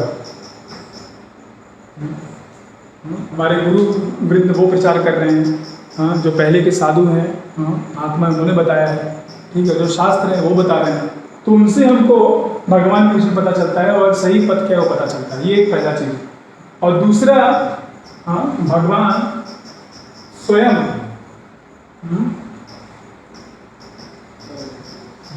स्वयं हृदय में स्थित है हर भक्त के, हर एक जीवात्मा के। ठीक है, तो ये 2 तरीके से, अंदर से और बाहर से, दोनों से वो भगवान क्या कर रहे हैं, हमको मदद कर रहे हैं जिससे कि हम सही पथ पे चल सकें। तो जो भी भक्त है वो इस तरह से पूरी तरह से वैदिक ज्ञान उसको मिल सकता है। हर जो डिटेल है वो भी और जो मुख्य सिद्धांत है वो दोनों के दोनों को पालन करता है। तो ये दोनों हमें मदद करती हैं। अगर कहीं एक भी कुछ गड़बड़ हो रही है तो भगवान जो है दूसरे तरीके से हम आपको मदद कर सकते हैं। ठीक है, जैसे बाहर से अगर गुरु आपको कुछ गलत कार्य बता रहे हैं, बलि महाराज को उनके गुरु ही बोल रहे थे कि समर्पण मत करो, तो भगवान उनके अंदर में बैठे हुए थे, उन्होंने बोला कि नहीं, इसको छोड़ दो। तो इस तरह से हम सही पद पे आगे अच्छे से बढ़ सकते हैं। नेक्स्ट, तो हम वैदिक मंत्रों को सिर्फ भगवान के द्वारा और गुरु के द्वारा यथा यस्य देवे परा भक्ति यथा देवे तथा गुरु, यह श्लोक बहुत महत्वपूर्ण श्लोक है। इसमें बता रहे हैं कि आप भगवान के जो भक्त हैं, जो गुरु हैं, उनको और भगवान दोनों में हमारी श्रद्धा होनी चाहिए। ऐसी श्रद्धा जब होगी तब क्या होगा, अपने आप प्रकाशन्ते महात्मा, हमारे हृदय में वो जो दिव्य ज्ञान है वह प्रकाशित होगा। तो अगर एक बोनाफाइड स्पिरिचुअल मास्टर, एक प्रमाणिक गुरु का हम शरण लेते हैं तो समझ लेंगे हमें भगवान का कृपा मिल गया है, भगवान ही गुरु के रूप में आ रहे हैं और इस तरह वो हमको पूरा मदद कर रहे हैं। और वापस हम इस जो माया शक्ति है उसमें हमारा पतन नहीं होगा। ध्रुव महाराज को उनकी माता ने बहुत अपराध किया था, जो उनकी सौतेली माँ थी, और वह जा रहे थे, लेकिन उनको पता नहीं था कि भगवान को कैसे प्राप्त किया गया। तो नारद मुनि को भगवान ने स्वयं भेजा कि जाओ उसको मदद करो। नारद मुनि आते हैं, उनका थोड़ा सा परीक्षा लेते हैं, लेकिन उसके बाद उनको सही पद बताते हैं उनके स्तर के अनुसार, और वो स्तर को उस स्तर पे कार्य करने से उनको भगवान के विषय में 6 महीने में उनका साक्षात्कार हो गया। इतना हो गया, पूरा ब्रह्मांड उन्हें चौकअप कर दिया था, सारे देवता लोग मरने की स्थिति पे आ गए। तो एक प्रामाणिक गुरु का शरण मिलने से हमारा पथ जो है बहुत आसान हो जाता है, वरना अनेक तरह की बाधाएं आती हैं जीवन में, आध्यात्मिक जीवन में। तो गुरु और भगवान, गुरु को अगर हम स्वीकार कर रहे हैं मतलब हमें भगवान का कृपा मिल गया। नेक्स्ट, हरे कृष्ण, बहुत बहुत धन्यवाद। तो हमने आज देखा 17वें श्लोक में कैसे भगवान बता रहे हैं कि जो सुदूराचारी व्यक्ति है, अगर वो भक्ति कर रहा है तो आप उसको साधु समझिए। भक्ति विनोद ठाकुर के द्वारा हमने जो उसका एक्सप्लेनेशन है वो सुना। हमने देखा कि 2 तरीके हैं, तो भगवान को याद करना और भगवान को ना भूलना, दोनों हमें करना है। फिर इस श्लोक में हमने देखा कैसे भगवान को पहले अग्नि के रूप में संबोधित किया गया है, और कैसे भगवान सारे के सारे हमारे जो पाप हैं सबको नष्ट कर सकते हैं। और भगवान हमको मदद कर रहे हैं गुरु के रूप में, साधु के रूप में, शास्त्रों के रूप में, और स्वयं परमात्मा के रूप में हमको डायरेक्ट कर रहे हैं। तो इस तरह से हम सही पद पे रह सकते हैं, और ये जो हमको मौका मिला है स्वयं इसका इस्तेमाल कर सकते हैं और दूसरों को भी मदद कर सकते हैं। हम सबका बहुत बड़ा कर्तव्य है। तो कुछ अगर प्रश्न है तो ले सकते हैं, वरना हम आज की जर्नी समाप्त करेंगे। और जिन भक्तों ने कुछ प्रश्न पूछे तो उनको हम पर्सनली कांटेक्ट करके उनको हम आंसर दे देंगे। ठीक है, कुछ प्रश्न है? ऊपर चला गया एक प्रश्न है। हाँ, दिख लीजिए इसको। ऊपर चला गया, वो नहीं आता है नीचे स्क्रीन से, ये नहीं आता है। अच्छा, ठीक है, उनको हम पर्सनली आंसर दे देंगे। और एक है प्रश्न है, हाउ टू ब्रिंग बैक वर्णाश्रम। हाउ टू ब्रिंग बैक वर्णाश्रम, बहुत अच्छा प्रश्न है। इसको इंडिविजुअल देंगे या फिर साथ में देंगे? नहीं, अभी बता देते हैं, समय है अभी तो, आज 2 घंटे का सेशन है। तो वर्णाश्रम अपने में एक बहुत बड़ा टॉपिक है ना, तो थोड़ा हम बताएंगे इसके विषय में, और विशेषता बाद में आपको शायद लेवल 2 में, लेवल 3 में वर्णाश्रम के ऊपर क्लासेस होंगे। तो सबसे पहले हमें समझना है कि वर्णाश्रम आ कहाँ से रहा है, तब हम स्थापित कर पाएंगे। तो भगवान के धाम में, गोलोक वृंदावन में, क्वेश्चन एग्जाम के बारे में बताइए। कल हमने बताया ना, अब आप चाहेंगे कि हम प्रश्न भी बता दें तो नहीं होगा ना। क्वेश्चन है आप लिखा हुआ है। हाँ, क्वेश्चन एग्जाम के बारे में। हाँ, एग्जाम के बारे में कल हमने बताया, जैसे भगवद गीता का एग्जाम हुआ था वैसे ही होगा। करीब 50 प्रश्न होंगे, कल 3 से 5 इसी समय होंगे, और हिंदी इंग्लिश दोनों में रहेगा। और बहुत आसान है। आप जो रूपा जी की पुस्तक है, ईश्वर मिशन पुस्तक है, और जो हमने नोट्स दिए हैं उसको अच्छे से पढ़ लीजिए। और क्लासेस अगर आपने सुने हैं तो बहुत आसानी से आपको 80% आ जाएगा। और बाकी और ज़्यादा जाना फिर आपको ज़्यादा मेहनत करनी पड़ेगी। तो ज़्यादा चिंतित मत होइए, हम निश्चिंत होकर पढ़ाई करिए। पूरा सारे श्लोकों को, सारे अनुवाद और जो तात्पर्य प्रभुपाद जी ने दिए हैं उनको अच्छे से देख लीजिए, ठीक, उनमें सही आएगा। और हम सब ज़्यादा समय दे रहे हैं आपको गीता में तो बहुत कम समय था और 6 अध्याय थे। हम 18 श्लोकों के लिए आपको 2 घंटे का समय दे रहे हैं, तो आप बहुत आसानी से ये एग्ज़ाम दे पाएंगे। और फिर जो असली एग्ज़ाम है, जो ये सिद्धांत बताया गया उनको जीवन में पालन करने का अच्छे से प्रयास करिए, वो सबसे महत्वपूर्ण एग्ज़ाम है। ठीक है। तो गोलोक वृंदावन में सभी भक्त हैं ना, सबका भगवान के प्रति प्रेम है, लेकिन वो कैसे उसको कैसे वो प्रदर्शित करते हैं, कैसे उसको भगवान की सेवा करते हैं। तो वहाँ पे देखिए अलग अलग भक्त हैं, जैसे नंद महाराज हैं और यशोदा माई है, ठीक है। फिर छोटे बच्चे ग्वाल बाल हैं,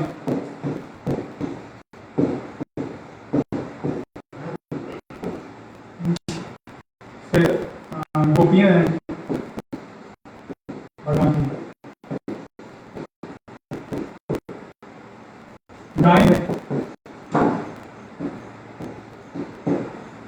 ठीक है, और बहुत सारे भक्त हैं। तो ये सभी जो है सब शुद्ध भक्त हैं, लेकिन भगवान के प्रति अपना प्रेम कैसे वो उसको एक्सप्रेस करे, उसके लिए उनको एक वर्णाश्रम सिस्टम दिया गया वहाँ पे।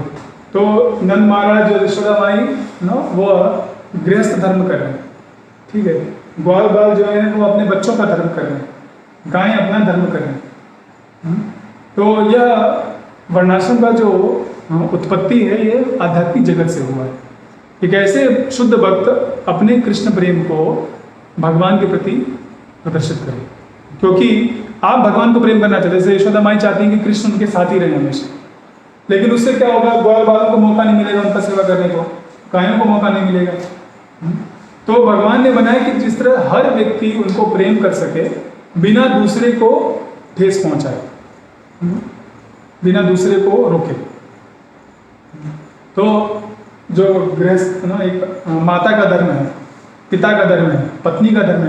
माता यशोदा जो है एक पत्नी भी है और एक माता भी है, लेकिन वह नंद महाराज की पतिव्रता स्त्री होने के कारण उनको पूरा मौका मिल रहा है कि वो कृष्ण की सेवा कर सके। दिन भर वो कृष्ण के स्मरण में, कृष्ण की सेवा में लगी है, किसी को कोई प्रॉब्लम नहीं, ठीक है। तो यह है वर्णाश्रम का जो स्रोत है। वर्णाश्रम जो है वह असली वर्णाश्रम ये दैवी वर्णाश्रम है, जहाँ भगवान केंद्र बिंदु, ठीक है। अब आते हैं हम यहाँ इस ब्रह्मांड में। इस ब्रह्मांड में हम क्यों आते हैं? भोग करने के लिए, ठीक है। तो हमारी जो इच्छाएं हैं उनकी पूर्ति करने के लिए एक तरीका चाहिए। हमको अलग अलग हमारा जो है भौतिक प्रकृति दी गई है, हमारा अपना एक कंडीशन्ड नेचर है,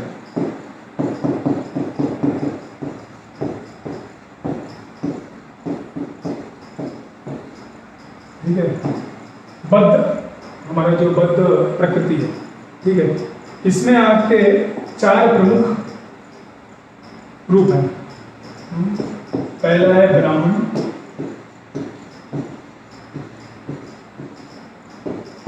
फिर क्षत्रिय,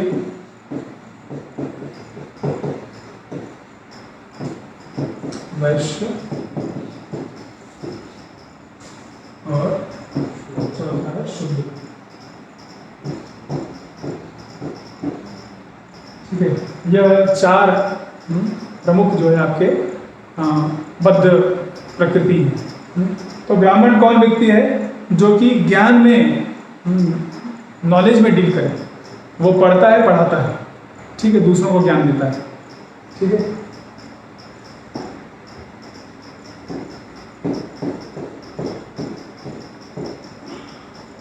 ज्ञान में डील कर रहा है। क्षत्रिय क्या कर रहा है? दूसरों को क्षति होने से बचाता है, ठीक है। क्षत्रिय, क्षत्रिय वाला जो दूसरों को छत होने से बचाए। तो यह क्या कर रहा है, यह सबको सुरक्षा दे रहा है।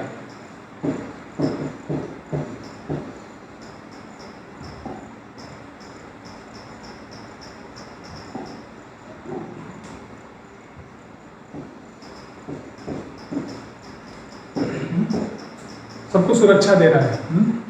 फिर वैश्य क्या कर रहे हैं, वह कृषि गोरक्षा वाणिज्यम कर रहे हैं, जिसके द्वारा वो क्या हो रहा है, लोगों को प्रॉफिट मिल रहा है, उनको लक्ष्मी मिल रही है उनका जीवन यापन के लिए। तो यह लाभ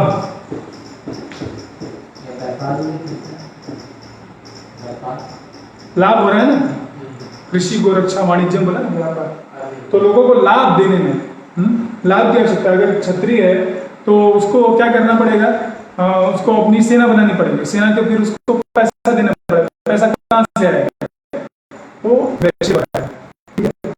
और जो है वो इन सब की सेवा करेगा।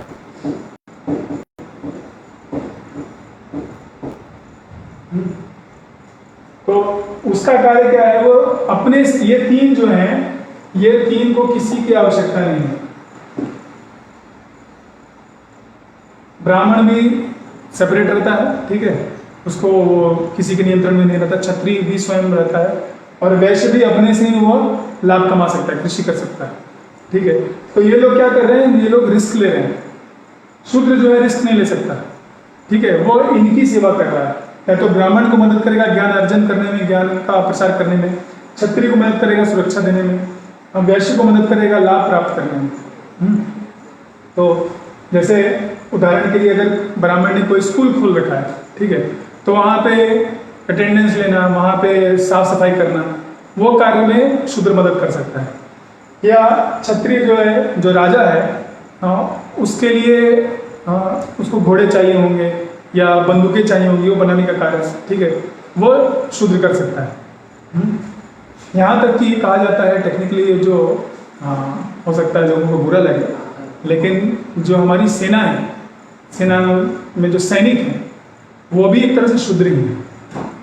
उनके ऊपर जो जनरल लोग हैं वो असली क्षत्रिय, वो प्लान करते हैं, यहाँ जाओ, ऐसे करो, वो करो, ठीक है।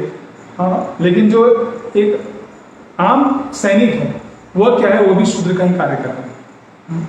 असली क्षत्रिय जो है वो उनके जनरल लोग हैं, जो कि प्लानिंग करते हैं, ठीक है, वो है। और वैश्य अगर कोई कपड़े की दुकान है, तो वहाँ पे जो दूसरों आने वाले ग्राहकों को कपड़े दिखा रहा है, वह शूद्र कर सकता है। लेकिन जो पूरा उन कपड़ों को खरीदना, क्या क्या सेल ऑफर देना है, वो जो रिस्क है, वो वहाँ पे मेन जो शॉप ओनर है, ठीक है, वो मेन वैश्य, ठीक है। तो इनको इस तरह से समझिए, उनको जन्म से मत समझिए, उनके कार्य से समझिए, गुण कर्म विभाग। तो ये हो गया वर्ण। और ऐसे ही आश्रम है। आश्रम में आपका आता है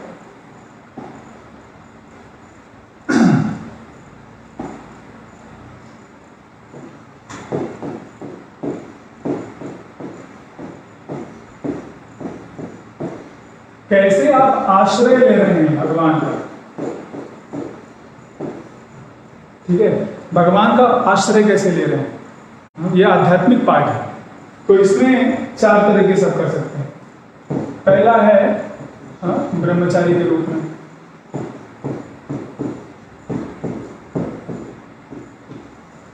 ठीक है।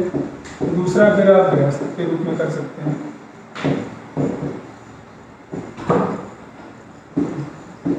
तीसरा है आप वानप्रस्थ,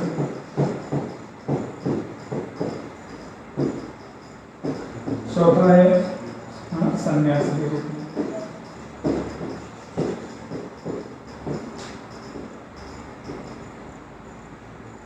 ठीक है।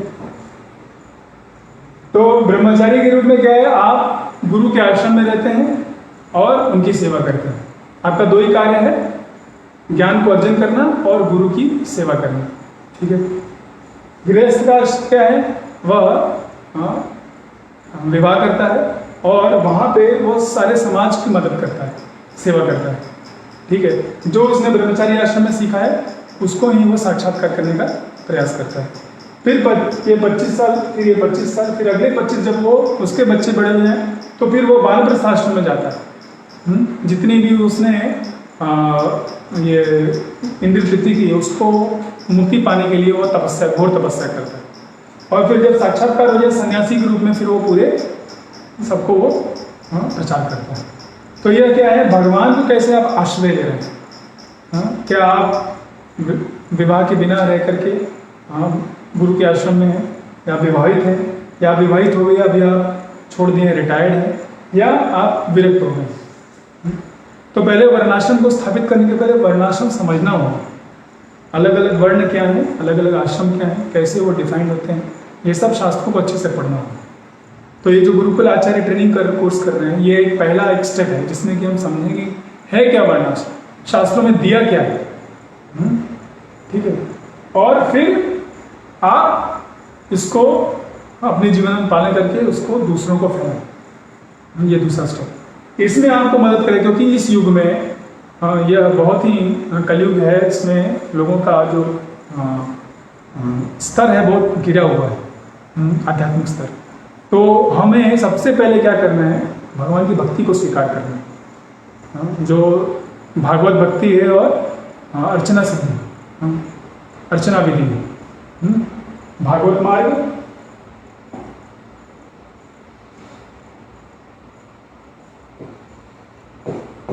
भागवत विधि और पंचरात्र की विधि।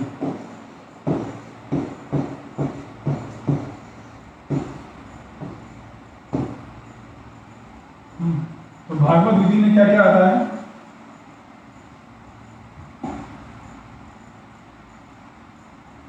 श्रवणम,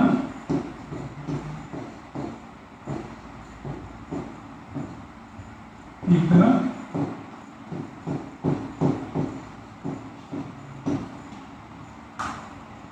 और स्मरण।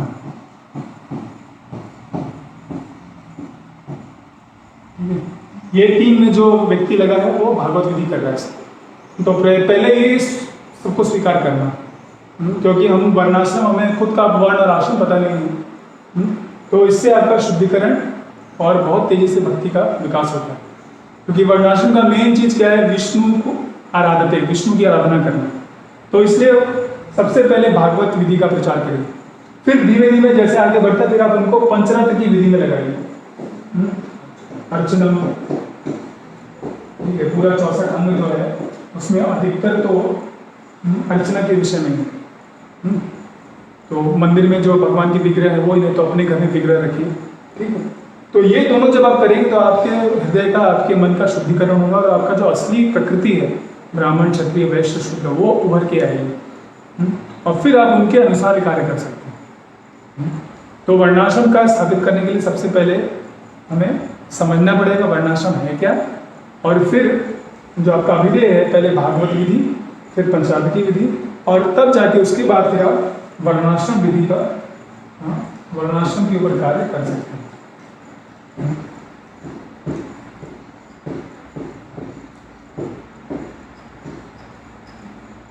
वरना बहुत मुश्किल होगा आपको जीवन भर ये वर्णाश्रम का पालन करना। ये आपको शुद्ध करेगा और आपको एक अच्छा आधार देगा जिसके ऊपर आप वर्णाश्रम को बिल्ड कर पाएंगे।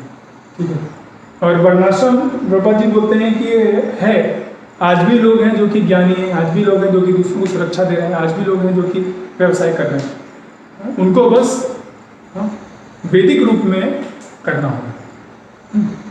तो संक्षेप में ये हमने बताया कि आप पहले तो शास्त्रों का अध्ययन करिए, सुनिए क्या है वर्णाश्रम, उसका ध्येय क्या है, और फिर पालन करने के लिए इस तरह से आप भागवत विधि, पंचाग्नि विधि और फिर वर्णाश्रम को पालन करिए, तो वर्णाश्रम की स्थापना हो जाएगी। इसके लिए सबसे अच्छा रहता है कि एक गांव के में जाकर के वहाँ पे फार्म कम्युनिटी में रहना ज़्यादा आसान है, क्योंकि जो अभी बाहर की सभ्यता है वो पूरी तरह से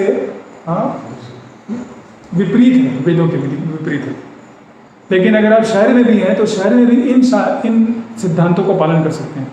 वहाँ भागवतम श्रवण करना, कीर्तन करना कोई भी कर सकते हैं। लेकिन धीमे धीमे आपको ऐसी स्थिति में जाना बहुत जरूरी होता है जहाँ की यह 3 गुणों से आधारित, स्पेशली जो रजोगुण और तमोगुणी जो आधुनिक सभ्यता है उससे आप दूर रहें, उससे आप आधारित न रहें।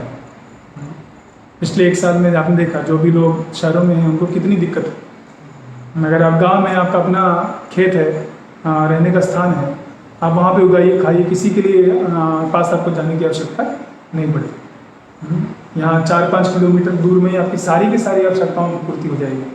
क्या ज़रूरत है वो वहाँ दुबई से और वहाँ से तेल निकाल करके लाने का, और फिर वो उसके लिए आप अपना तब खाना बनेगा, आपका LPG सिलेंडर यूज़ होगा, तब आप गाड़ी में चलेंगे। क्या आवश्यकता है इन सब चीज़ों? ये बुरी आसुरिक सभ्यता बनाई दी गई,